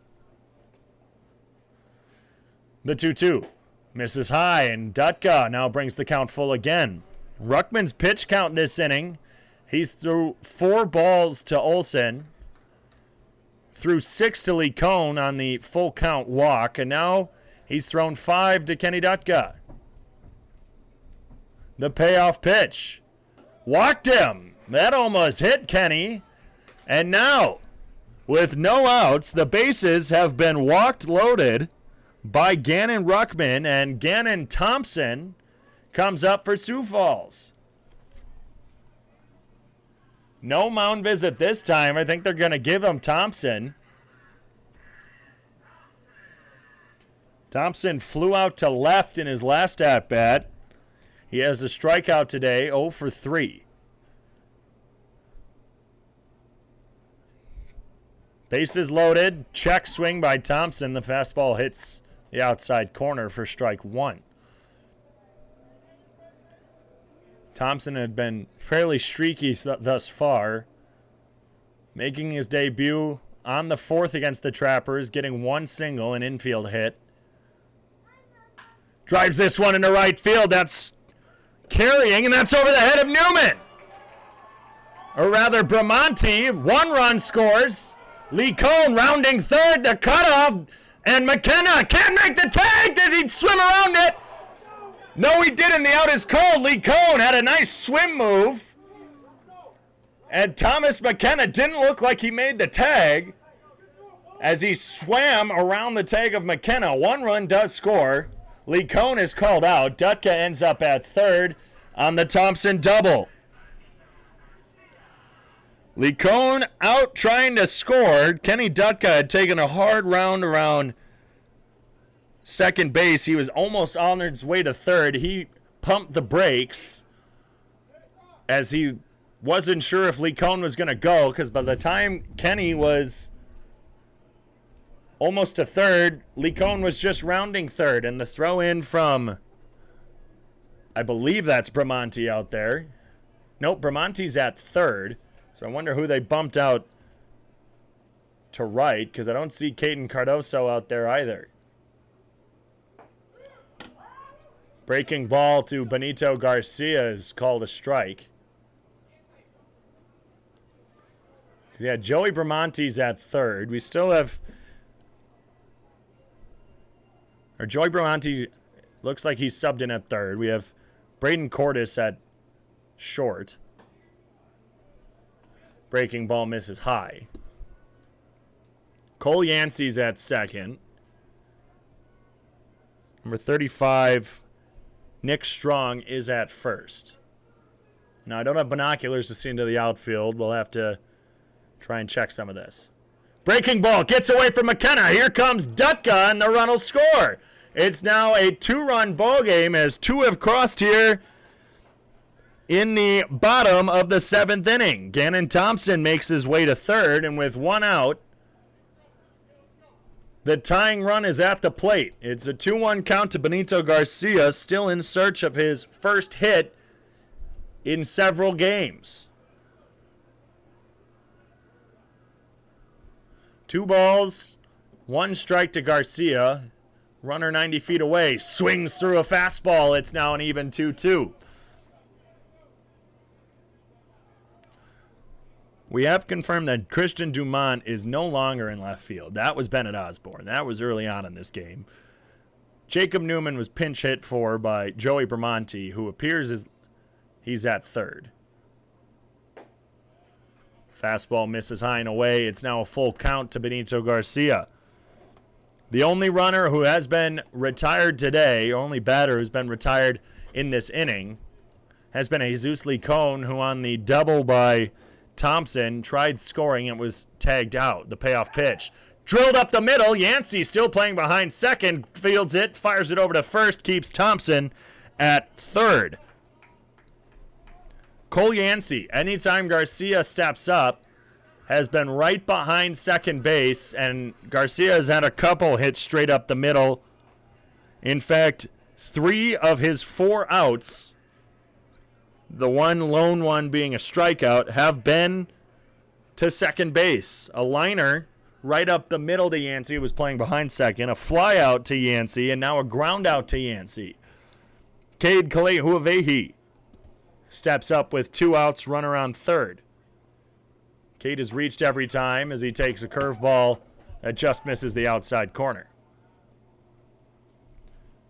A walk, 2 singles, and a hit by pitch for Cade. He scored in the 5th.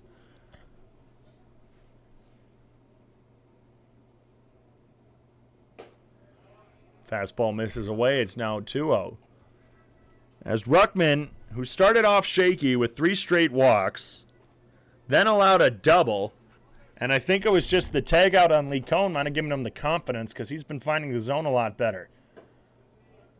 Another pitch misses away. It's now 2 balls and no strikes to Cade.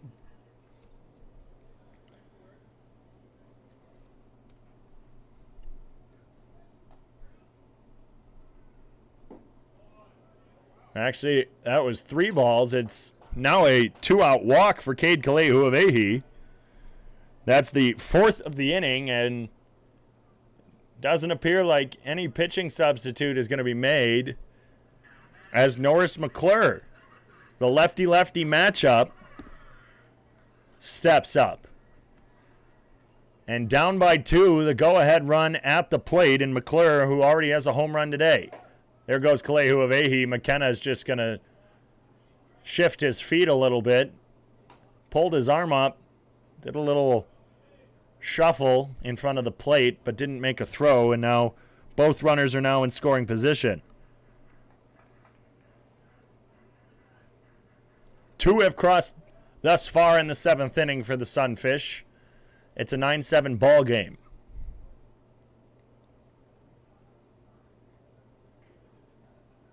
First pitch, second pitch, curveball misses. It's now 2-0. A groan of opposition from the Trappers. Asked where Chad Williams where that one missed, and he pointed inside.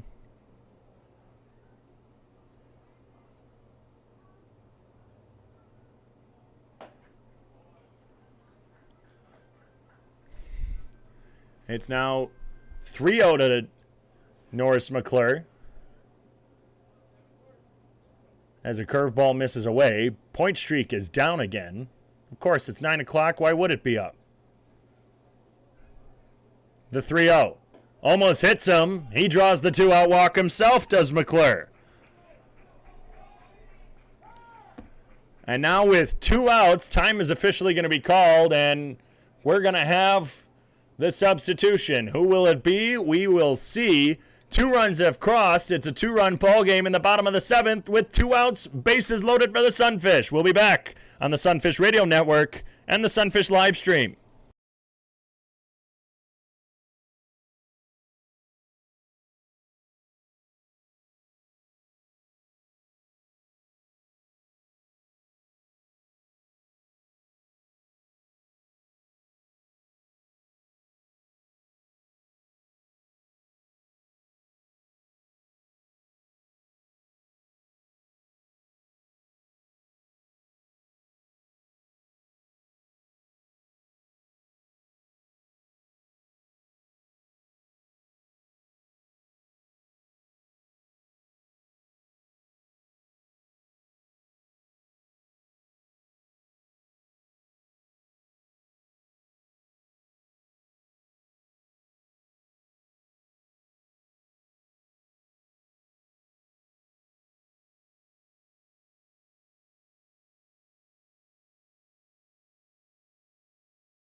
Dane Frazier is the first batter faced against Parker Lewis, who's in his second appearance with the Trappers. He pitched against Fremont this past week, and a curveball from him misses to Frazier.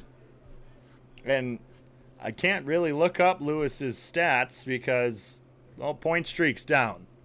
The 1-0. Frazier takes the ball high. It's now 2-0. Bases loaded, 2 outs. It's a 9-7 ball game here in Sioux Falls. 2 runs have already crossed. And now the 2-0. Misses low. 3-0 from Lewis, who has relieved Parker Ruckman, who already has allowed 2 in the 7th.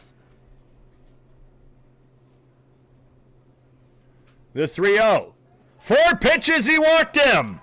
A run will score, and now it's just a 1-run ball game with 2 outs in the 7th. Lewis comes in to relieve Ruckman, who led off this inning with 3 straight walks. A double from Thompson, scored Will Olsen and Kenny Dutka, he scored Will Olsen. Jesus Licone was thrown out trying to score. Kenny Dutka would score then on the walk. Or wild pitch, as Declan Beers takes a pitch inside. Dutka would score on a wild pitch. Thompson just now scores on a walk after Ruckman loaded the bases. Beers takes another pitch high. 6 pitches, 6 balls from Parker Lewis. It's a 1-run ball game in the 7th. The lead has been ping-ponging back and forth between the 2 teams. A curveball misses high. It's now 3-0 to Beers. With 2 outs, the bases loaded. Finally, a breaking ball hits the inside corner. I thought that was going to be ball 8. In the words of Bob Uecker's Harry Doyle from Major League. 3-1 now to Beers with the bases loaded, 2 outs. Drills this one into center field. Drifting back is Mast. He finds it, camps underneath it for out number 3. So the Sunfish made it through their entire order. And Beers flies out to center to leave the bases loaded in back-to-back innings. But it's now just a 1-run ball game as 3 cross for the Sunfish off 1 hit, no errors. 9-8 Trappers over the Sunfish as we head to the top of the 8th.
Three cross for Sioux Falls in another high-scoring game from Karras Park. In the last time that these 2 teams did battle back on Thursday, it was a 10-9 ball game. And then this weekend, a couple high-scoring games. 10-9 in a victory on Sunday and 18-13 on Saturday against Souris Valley. Austin Oblast continues his work against Bennett Osborne. Osborne fouls one into the plate back up for strike 1. Osborne was hit by a pitch in the 6th inning and later scored in that 4-run 6th. The Trappers have scored 3 in the 4th, 4 in the 6th, and 2 in the 7th to get their 9 runs off 6 hits. No swing, a curveball freezes Osborne for strike 2. The Sunfish took a 1-0 lead in the 2nd and have kept it close with 3 runs in the 5th, 1 run in the 6th, and 3 now in the 7th inning. Swung on and missed. Drop third strike. Olsen picks it up. Right side of the foul line. Throws it to Lecone for out number 1. That's the first strikeout for Austin Oblas on the day.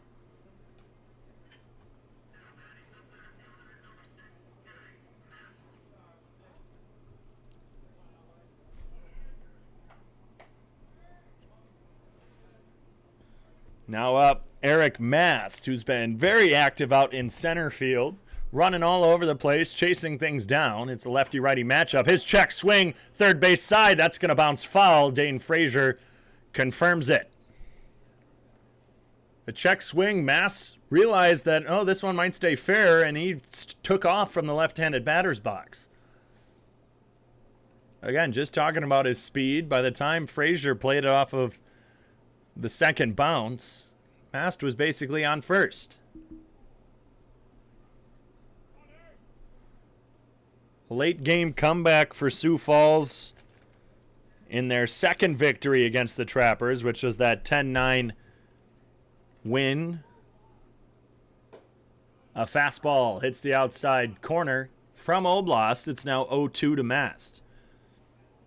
The Trappers were up 4-0 after the 4th, but before the Sunfish started tacking some on, and capped off by that 6-run 7th inning. Fastball, got him looking inside. Back-to-back strikeouts for Austin Oblas. That's 2 on the day for Oblas.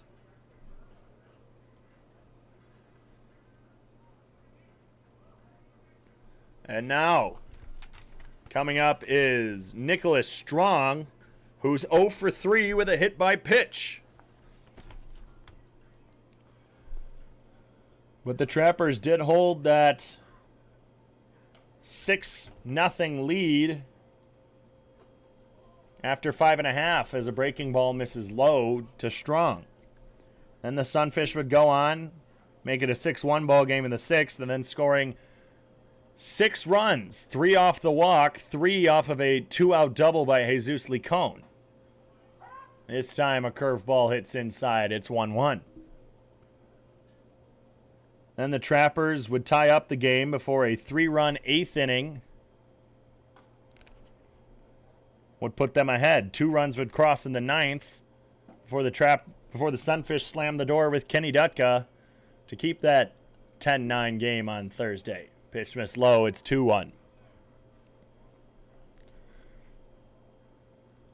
So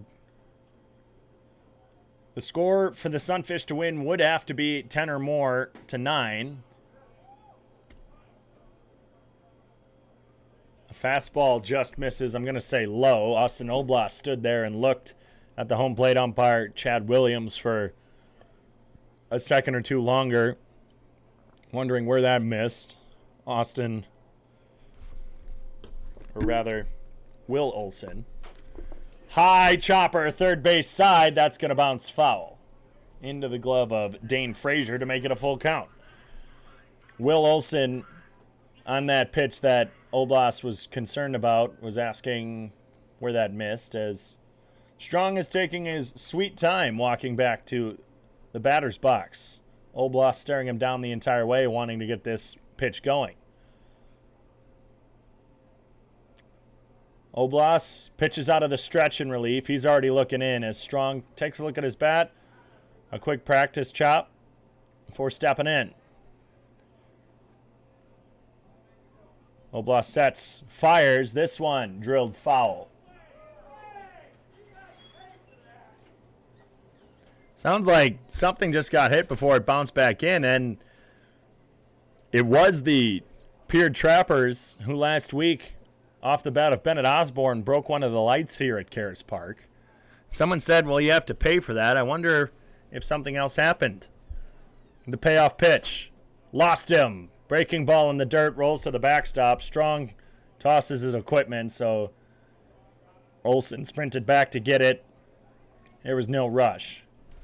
A 2-out walk after back-to-back strikeouts brings up Brock Reinhardt, who reached on, well, what is now being called a hit. That's something I forgot I needed to bring up in between innings. But he also has a hit in the fourth. He's scored twice. Fouls the first pitch behind the press box out of play.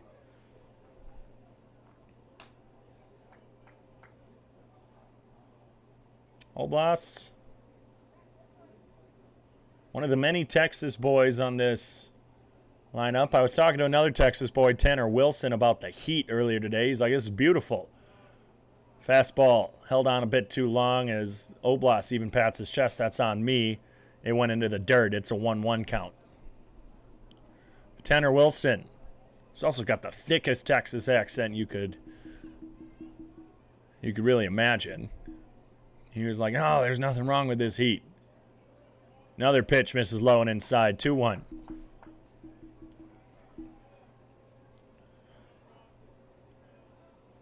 And he was just like, no. And I'm just like, dude, it's hot. You know, it's low 90s. He's like, it's not even that humid. It was humid today, folks. And he's saying it's not humid. The 2-1. Foul tip into the glove of Will Olsen. It's 2s across the board. 2 balls, 2 strikes, 2 outs. And, well, if Reinhardt was number 22, this would be a lot cooler, but he's just number 23, so just missed the Deuces Wild Supreme. 2-2. Swung on, fouled down, and bounced into Reinhardt.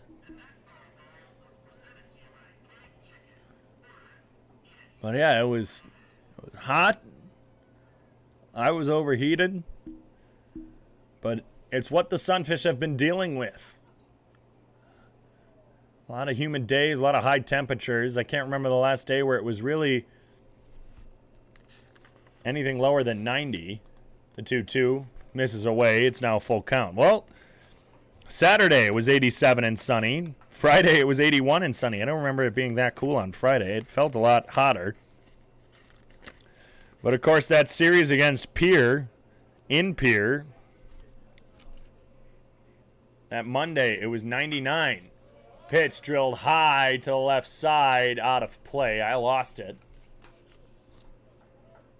That series in Pierre, 100 and sunny, 86 and sunny. Felt like it was like 94. And then 99 and sunny.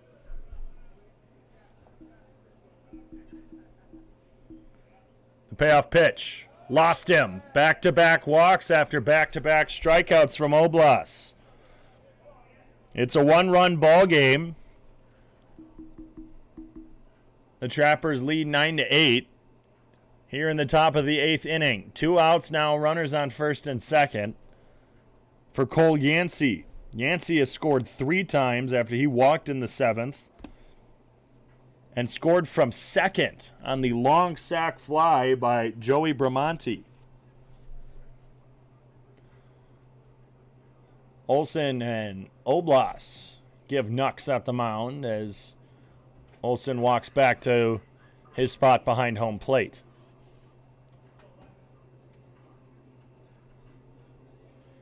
Runners on first and second. 2 outs. No runs have crossed after the back-to-back strikeouts to start off the 8th, and now back-to-back walks. First pitch, a slider. Cuts through the zone for strike 1.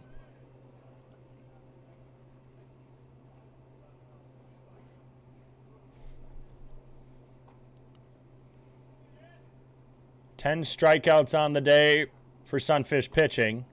A slider misses low and away. Another my bad from Oblas with the pat on the chest.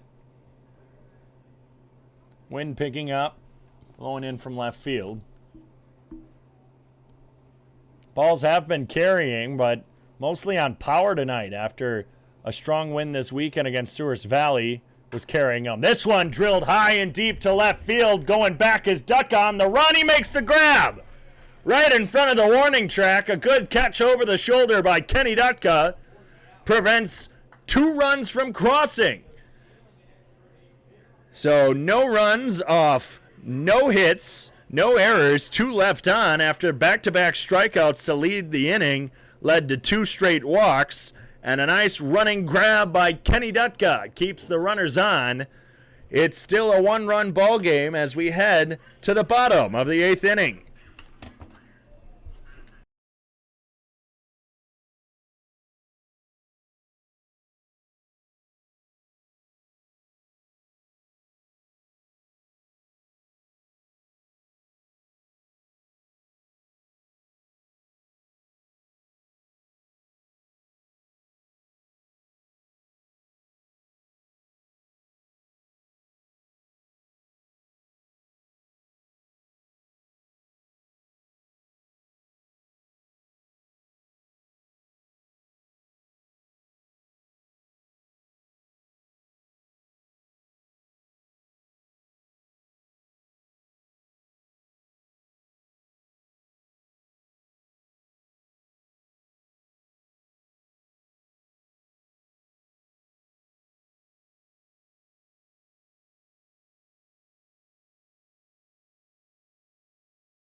Will Olsen, who led off the 7th, leads off the 8th. After the Sunfish made it all the way through the lineup, in the 5th, 6th, and 7th, they've been getting close to doing it. In the 5th, they went through 7. And that drills him in the head. Oh, no. It was only 69 miles an hour. Will Olsen staring down at Parker Lewis. I don't think he meant to do anything. Walker Bullington comes out to check on his catcher. Even at 69 on what was probably a curveball, you don't want to get hit in the head. Olsen with his helmet on, taking his gloves off. Everything looks okay. It looks like Nicholas Strong is just making sure he's okay as well, the first baseman for the Trappers. Home plate umpire Chad Williams taking his time to get behind the catcher, giving Olsen some time at first to recover. Jesus Licone steps up. Curveball misses high, and it seems like Lewis is struggling with that control again. He came in, walked in a run as a pitch misses away, and he was in danger of walking Declan Beers, but Beers with a defensive power swing flied out to center to leave the bases loaded to end the 7th. Licone takes a curveball for strike 1, and this is similar to what he did with Gannon Ruckman last inning. Ruckman walked Olsen on 4 straight pitches. His time is called, I think, by Licone. It looked like Lewis was making quick work on the mound.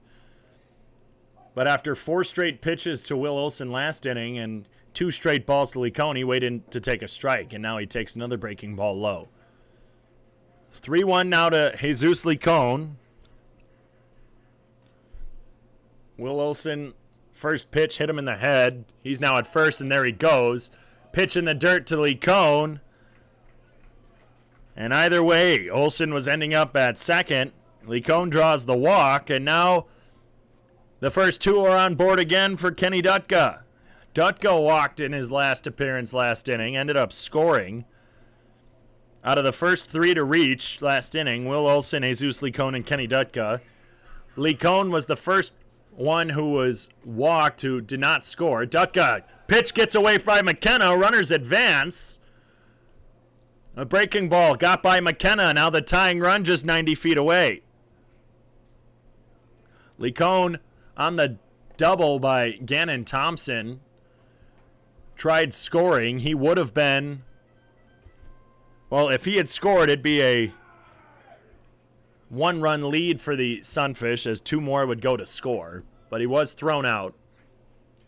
And now with no outs, the go-ahead or the tying run is on third as Dutka takes another pitch outside. It's 2-0.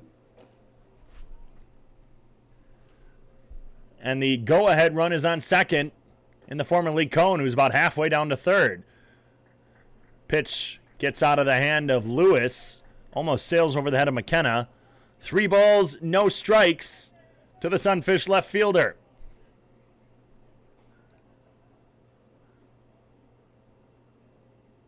Lost him.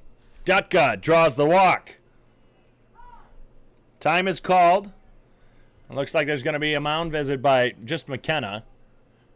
No coaching staff from the Trappers dugout is going to make their way out there. So McKenna gives him a pat on the back saying, hey, you're good. Gannon Thompson,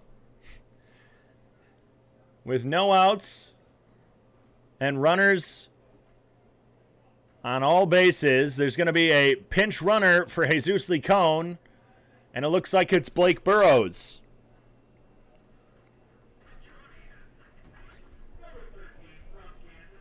And Blake Burrows, a strong choice to put out at second. Licone, not that he can't run, but again, trying to come in from second last time, he was thrown out, and representing the go-ahead run on second, you want some speed. And Blake Burrows, well, in the words of a famous race car named Lightning McQueen, Blake Burrows is speed. He's faster than fast, he's quicker than quick. Well, he's lightning. It's 1 ball as a curveball misses high to Thompson. He takes what I believe is either a fastball or a changeup. It just registers at 70, which is one of the faster pitches thrown by Lewis. Either way, it hits the higher part of the zone to Thompson. He gets underneath one and fouls it over the press box. He's down 1 ball, 2 strikes is Gannon Thompson, who doubled in a run last inning. Excuse me. 1 ball, 2 strikes to the 6-7 Thompson. Takes a pitch inside. Believe that's his fastball, Lewis's fastball. 71 that time. Here's the 2-2. This one drilled into right field. Going back, not sure who that is out there as there was a sub. That's deep enough for Olsen to tag. The throw cut off by Nicholas Strong. Burrows tags to third. It's a tie ball game. Jesus Licone, or excuse me, Blake Burrows. I just said it. Blake Burrows now at third on the sac fly by Gannon Thompson. That's back-to-back innings with an RBI. It's a tie ball game. And with just 1 out, Benito Garcia has runners at the corners and their speed at, well, all 3 Sunfish on the field. Blake Burrows just 90 feet away, the go-ahead run. Kenny Dutka at first. He'll probably be at second shortly. And Benito Garcia, well, if he can make contact, there goes Dutka. The fake throw by McKenna doesn't even make Burrows flinch at third. And Dutka now in scoring position with 1 out. A hit batter in Will Olsen. He just scored. Back-to-back walks to Burrows and Dutka, or Licone and Dutka. And then a sac fly by Thompson. And 1 strike to Garcia. He pulls that one, but that's hooking far foul. He was way ahead of that one. A hanging curveball. And when I say hanging, I mean 61 miles an hour, high in the zone.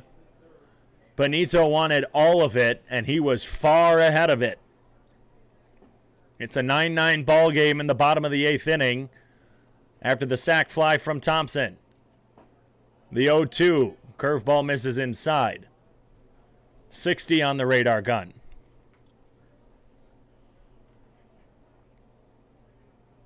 Runners on second and third. A base hit probably scores 2. A sac fly for sure 1. Pitch in the dirt blocked by McKenna. It's now a 2-2 count. Garcia has yet to reach in this game. He's 0 for 4.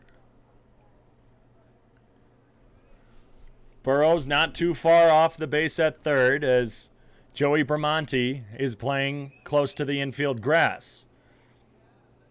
Cole Yancey is playing almost directly in front of second base on the grass, expecting Licone. There he pulls it into left field, and he beats Yancey. One run's going to score. Dutka directly behind Burrows. The ball gets by McKenna, but it's backed up by Lewis. And a base hit by Benito Garcia scores 2, and the Sunfish have the lead back. Off the crack of the bat, Kenny Dutka was going, and he was about 3 steps behind Blake Burrows, who was just coming in from third. And what a way to end the hitless streak for Benito Garcia. He's now standing on second after the 1-out base hit. Scores 2. It's now 11-9 Sunfish as they have crossed 3 now in the bottom of the 8th. Lewis to Cade Kalehuavehi. Breaking ball misses.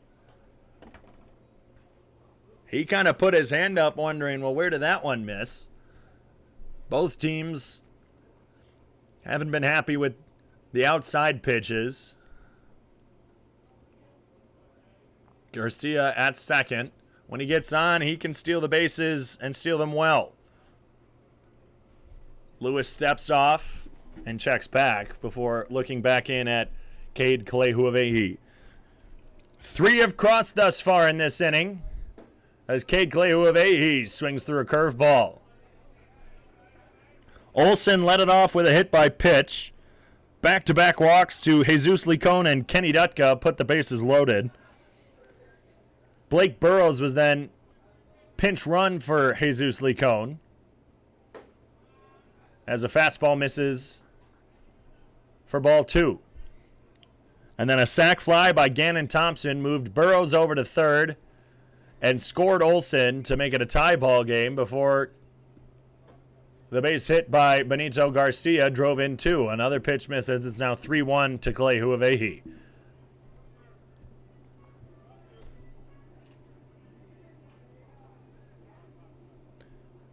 Eight walks in the past 2 innings.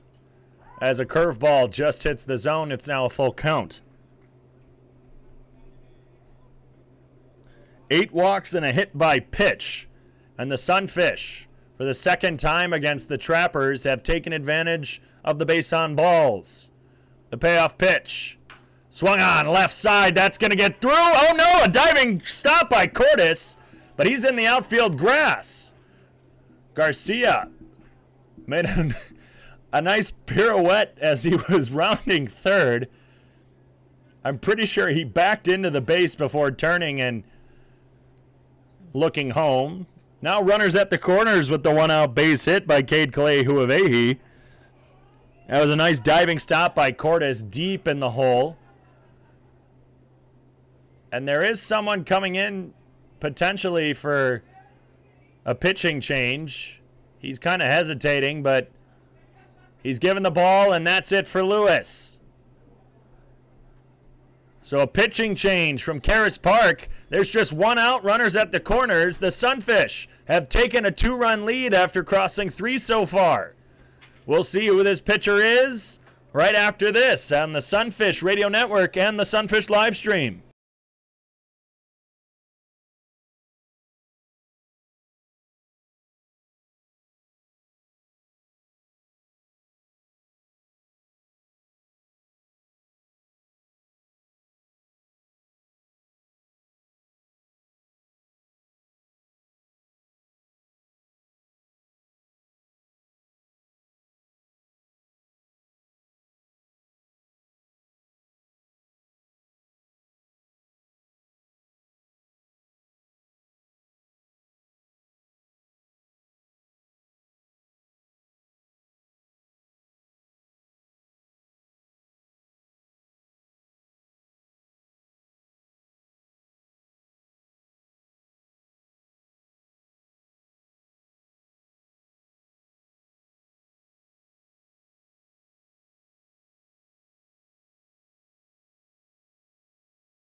You could hear from official scorekeeper Matt Anderson as we come back on the air. That's Benito. That's our 9-hitter.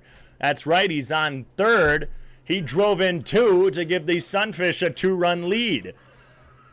Subbing in on the mound for the Trappers, Noah Borwedge, who went no innings in Thursday's 10-9 loss.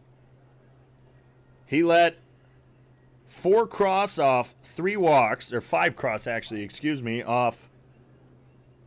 Actually, it's definitely 4. 4 cross on 3 walks, no strikeouts. Couldn't get an inning complete. Runner goes, a inside hack.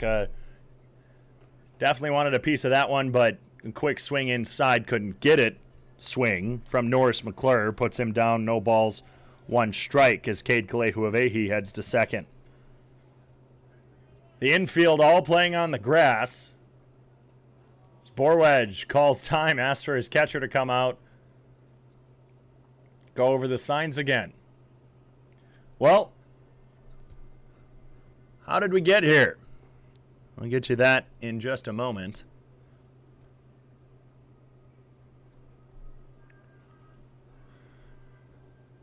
The Sunfish took a 1-0 lead before the Trappers would take on 3 in the 4th. Sioux Falls would put up 3 in their own in the bottom of the 5th to take the lead right back before a 4-run 6th inning would blow the lead wide open for the Trappers. The Sunfish could only respond with 1. The Trappers would put up 2 more to extend their lead before 3 would cross in the 7th, making it a 1-run ball game. And now a fastball high and inside brushes back McClure. And that's where we were. The Trappers couldn't put anything up in the 8th, and now the Sunfish have responded with 3 so far in the bottom half of the inning, and with just 1 out and runners on second and third, they're looking to extend their lead.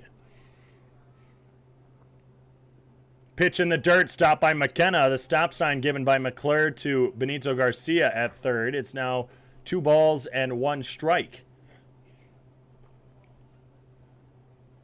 Borwedge on his fastball can hit some velocity, but so far he's really been focusing on that breaking stuff.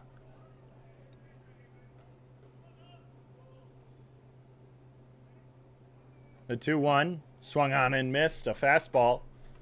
It's now 2-2.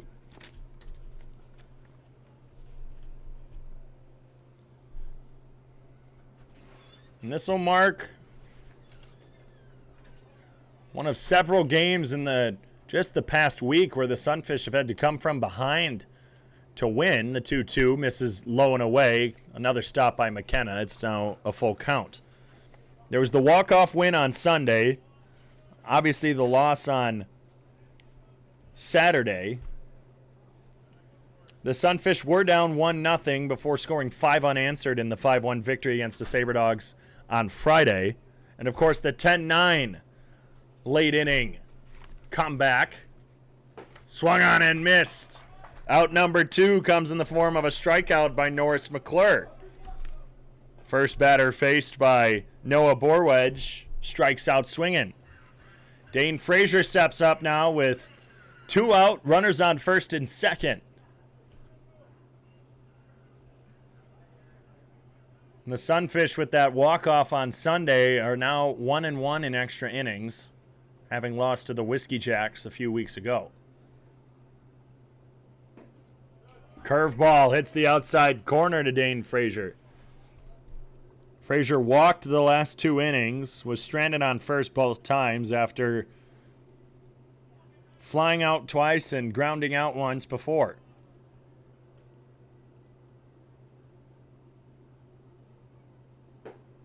Fastball misses high. Frazier ended his hit streak on Saturday after reaching twice on 2 errors.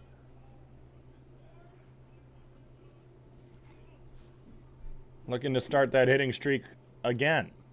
1-1, fanned on a fastball. And if Frazier somehow gets on This will be the second straight inning that the Sunfish have gone through all 9 members of their roster.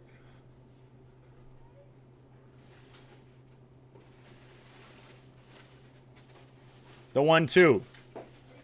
Right down the middle, but just a bit low. Borwedge was walking off the mound. I think he thought that it hit him at the knees for a strikeout looking. It's now a full count.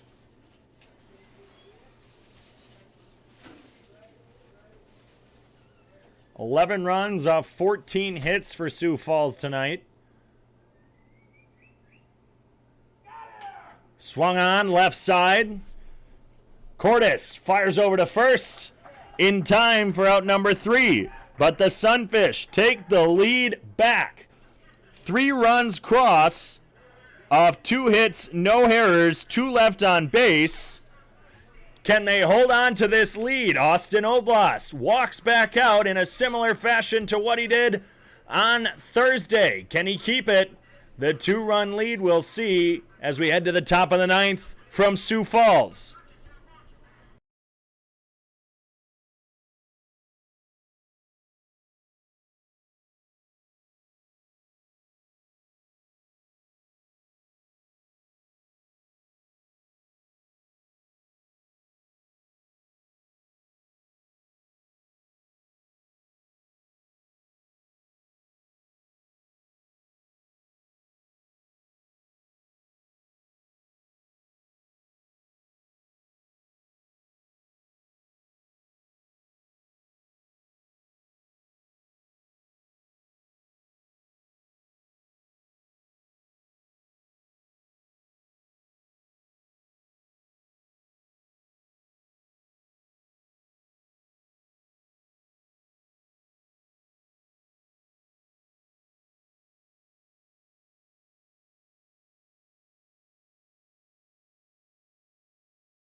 Dylan Cricket Danielson subs in at first. There was that whole thing where Lee Cohn ended up on second. He was pinch ran for by Blake Burrows. And now Dylan Cricket Danielson subs in defensively at first. We haven't seen him in a while. He had the weekend off. Tonight, Zeph Hoffpauir, feeling a bit under the weather, is not here as well. So Cricket Danielson gets put in at first. The Sunfish hold a 2-run lead now over the Trappers after 3 crossed in the bottom of the 8th, and Austin Oblast looking to finish his relief and get the win. A breaking ball misses inside to Caden Cardoso, who leads off. Oblast came in a similar fashion in Thursday's game. He did get the win as well. Fouled to the backstop. And Oblast pitched 2 2/3 innings, 4 hits, 3 runs, only 2 earned, 1 walk, 2 strikeouts in Thursday's win. He did give up a 2-run homer in the 9th before finishing the game out and giving Kenny Dutka the save of just 1 out. Breaking ball inside, it's a 2-1 count. Right now,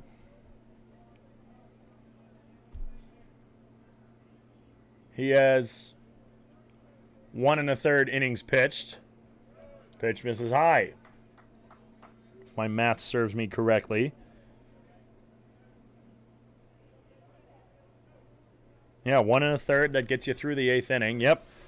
Mitch Stone started out pitching 5 innings before Nick Caviglia only could make it through an inning and 2/3, allowing 6 runs. Fastball hits the inside corner. It's now a full count.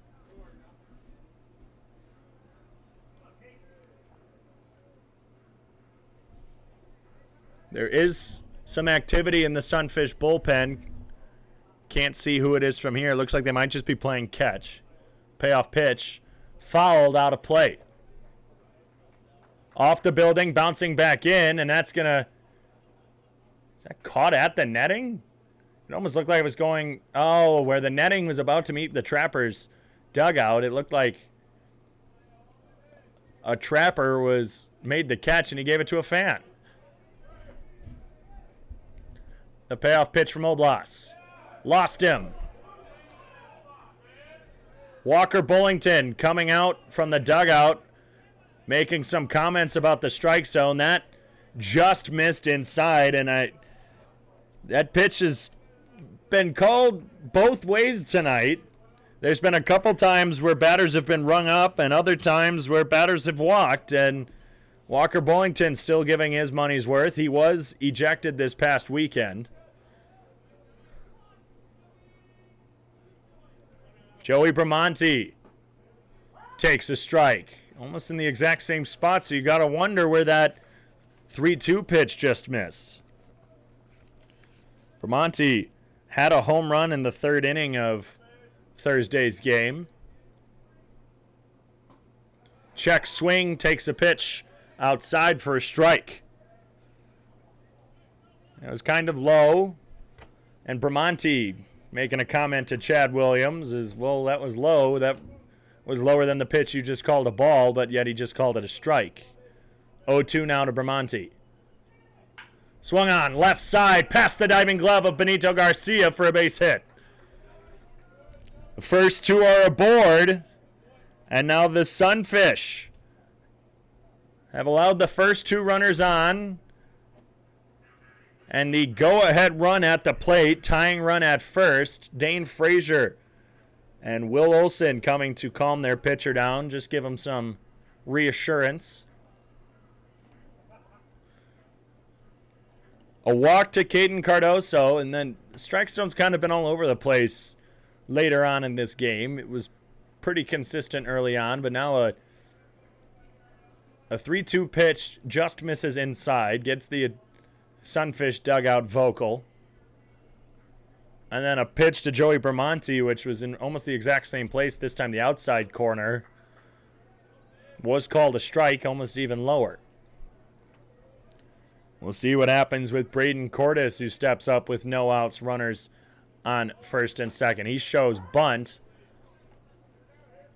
Pulls back, but a pitch still hits the zone for a strike. Dylan Cricket Danielson charging in. He's playing at the edge of the grass, as is Dane Frazier on the other side. Norris McClure and Benito Garcia playing double play depth. Bunt shown again, this time down the third base line. Olsen picks it up, fires it to first to Norris McClure, who's covering. And another sacrifice bunt for the Trappers. Again, who says small ball doesn't work? Runners now in scoring position with just one out. Thomas McKenna steps up. That is the third sacrifice bunt of the game. Cordes already had a sac fly to score a run in the fourth. And it looks like there might be some sort of a substitution as, yep, looks like Joey Bramante is being pulled in from second in favor. We'll see who that is. Richie Williams from the University of Maine. 5'9", 165. Looks like he can run fairly well. Obviously, if he's been put out there, he must have some speed. No double play ball as Dylan Cricket Danielson's playing on the grass at first. Pitch high and inside to McKenna. Tying run on second. And we've seen what Cole Yancey can do on a long fly ball. He scored from all the way out there. I'm assuming Richard Williams can do it as well. The 1-0. Curve ball taken for a strike.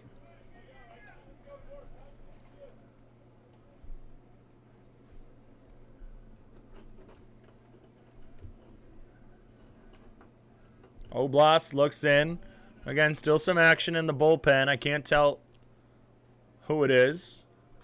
Foul to the backstop. McKenna lost the bat, and it looks like it went into the shin of Chad Williams. He's limping around. Eric Mast coming out to get the foul ball.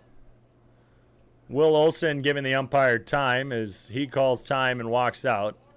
He's giving Wilson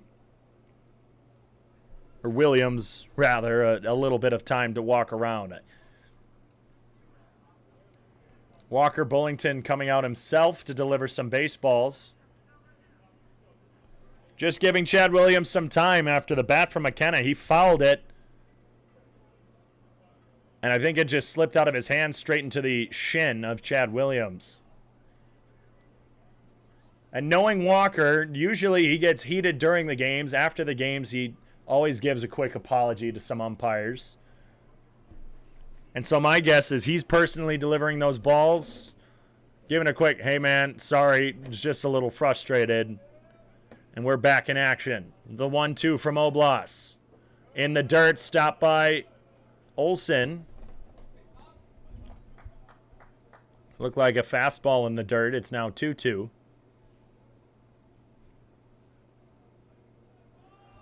Two-run ball game. Runners on second and third. The go-ahead at second, or at the plate. Pitch low and away. Stopped again by Olsen. And Oblas pats his chest. That one's on me. We'll try and get him here. He talks into his glove.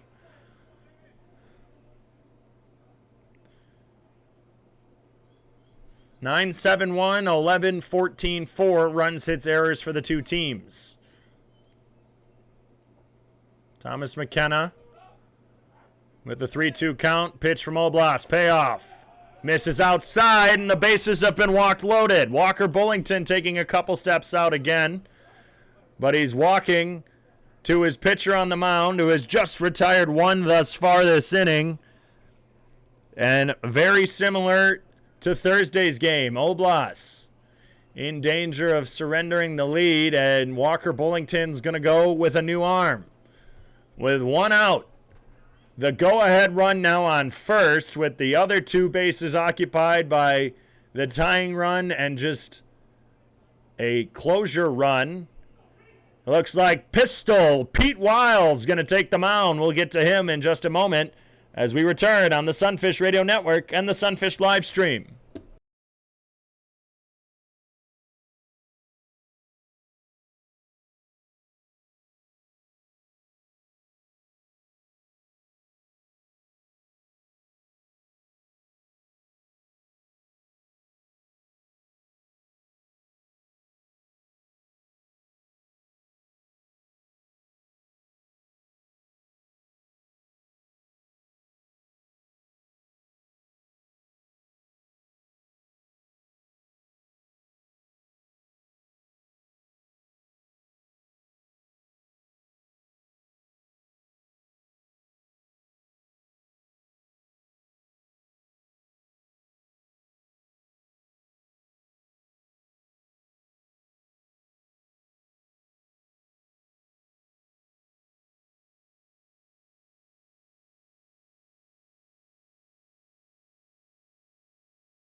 Pete Weil relieves Austin Oblas.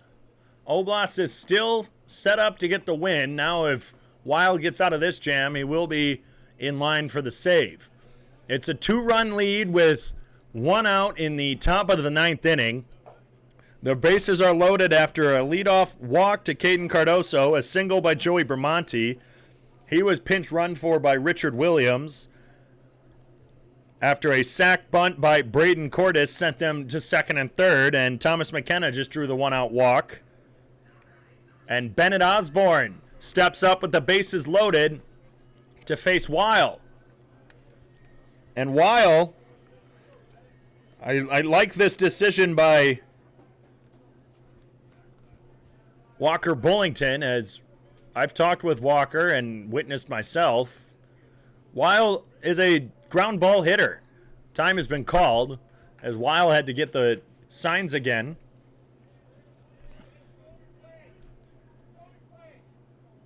Pete is a ground ball hitter, and with bases loaded, a ball on the ground could potentially get a double play as a curveball misses in the dirt.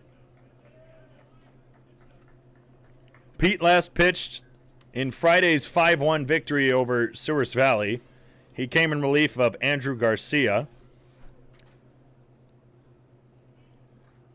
2 1/3 innings pitched. Pitch in the dirt again, gets away from Olsen up the third base line. And I'll actually correct that. That was 3 1/3 for Pete, as he's behind 2 balls, no strikes quickly to Bennett Osborne. Osborne struck out swinging and was hit by a pitch in his 2 plate appearances. He pinch hit for Christian Dumont. He drives this one into center field. Thompson drifting to his left, makes the grab. Runners are going to tag. 1 run is going to score. It's now just a 1-run ball game, but out number 2 on the sac fly to center field. And now Eric Mast, who's a dangerous bat. He has struck out 4 times today, though, but a dangerous bat against the Sunfish. He had a single back in the 6th. It's 11-10. The second highest scoring game in Sunfish history. The other, well, Saturday's 18-13 loss to the Sabre Dogs. Runners at first and second. Pitch misses low. A fastball. Weil spun off the mound. I think he was upset that that one got away from him. 86 on the radar gun. The Sunfish travel to Pierre tomorrow for a 2-game series against the Trappers.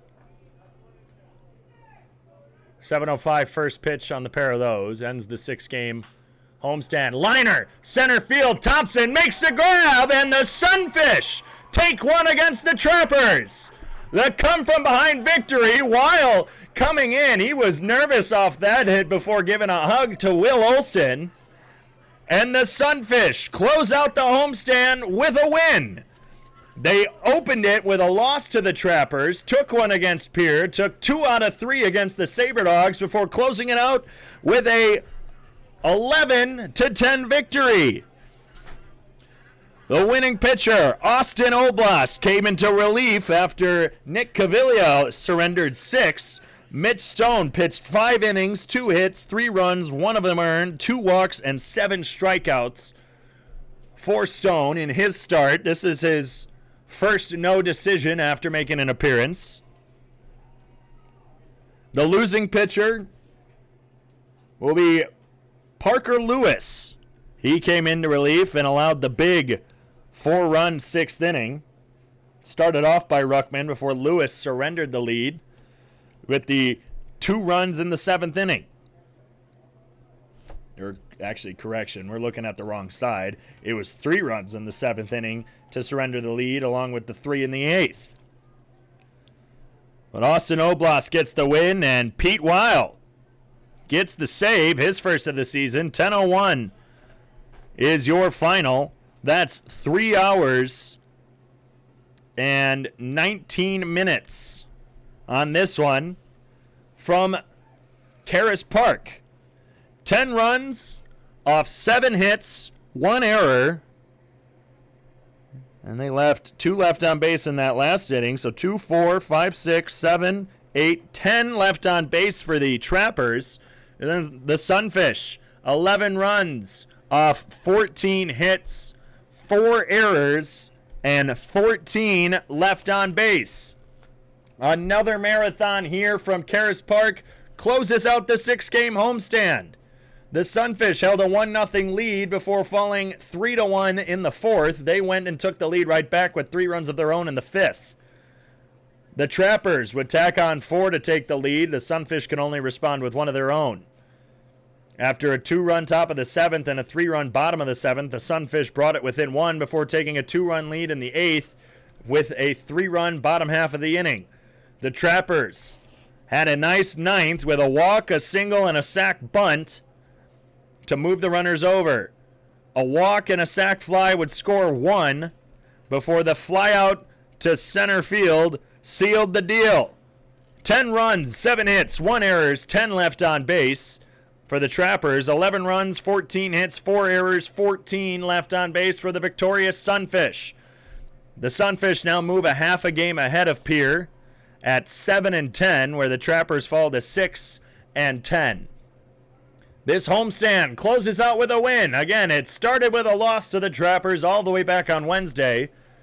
Back-to-back wins against Pierre and Souris Valley Thursday and Friday, and a win on Sunday would make this an even... Actually, let's do that math. So we had a loss, a win, a loss. Yeah, that made it even. Then the walk-off win on Sunday made it a 3-2 series before now. It's a 4-2 homestand victory for the Sunfish since Wednesday. They head back on the road for the first time since last Monday to face off in a 2-game series against the Trappers. 7:05 first pitch from Hyde Stadium on the Sioux Falls Sunfish radio network. Once again, the Sunfish improved to 7-10 and 3-4 on the season against the Trappers with an 11-10 victory from Karras Park. We'll see you on the road tomorrow with Game 1 of 2 games against the Trappers on the road. 7:05 first pitch on the Sunfish radio network. I'm David Coyer. Have a good night, fans, and go fish!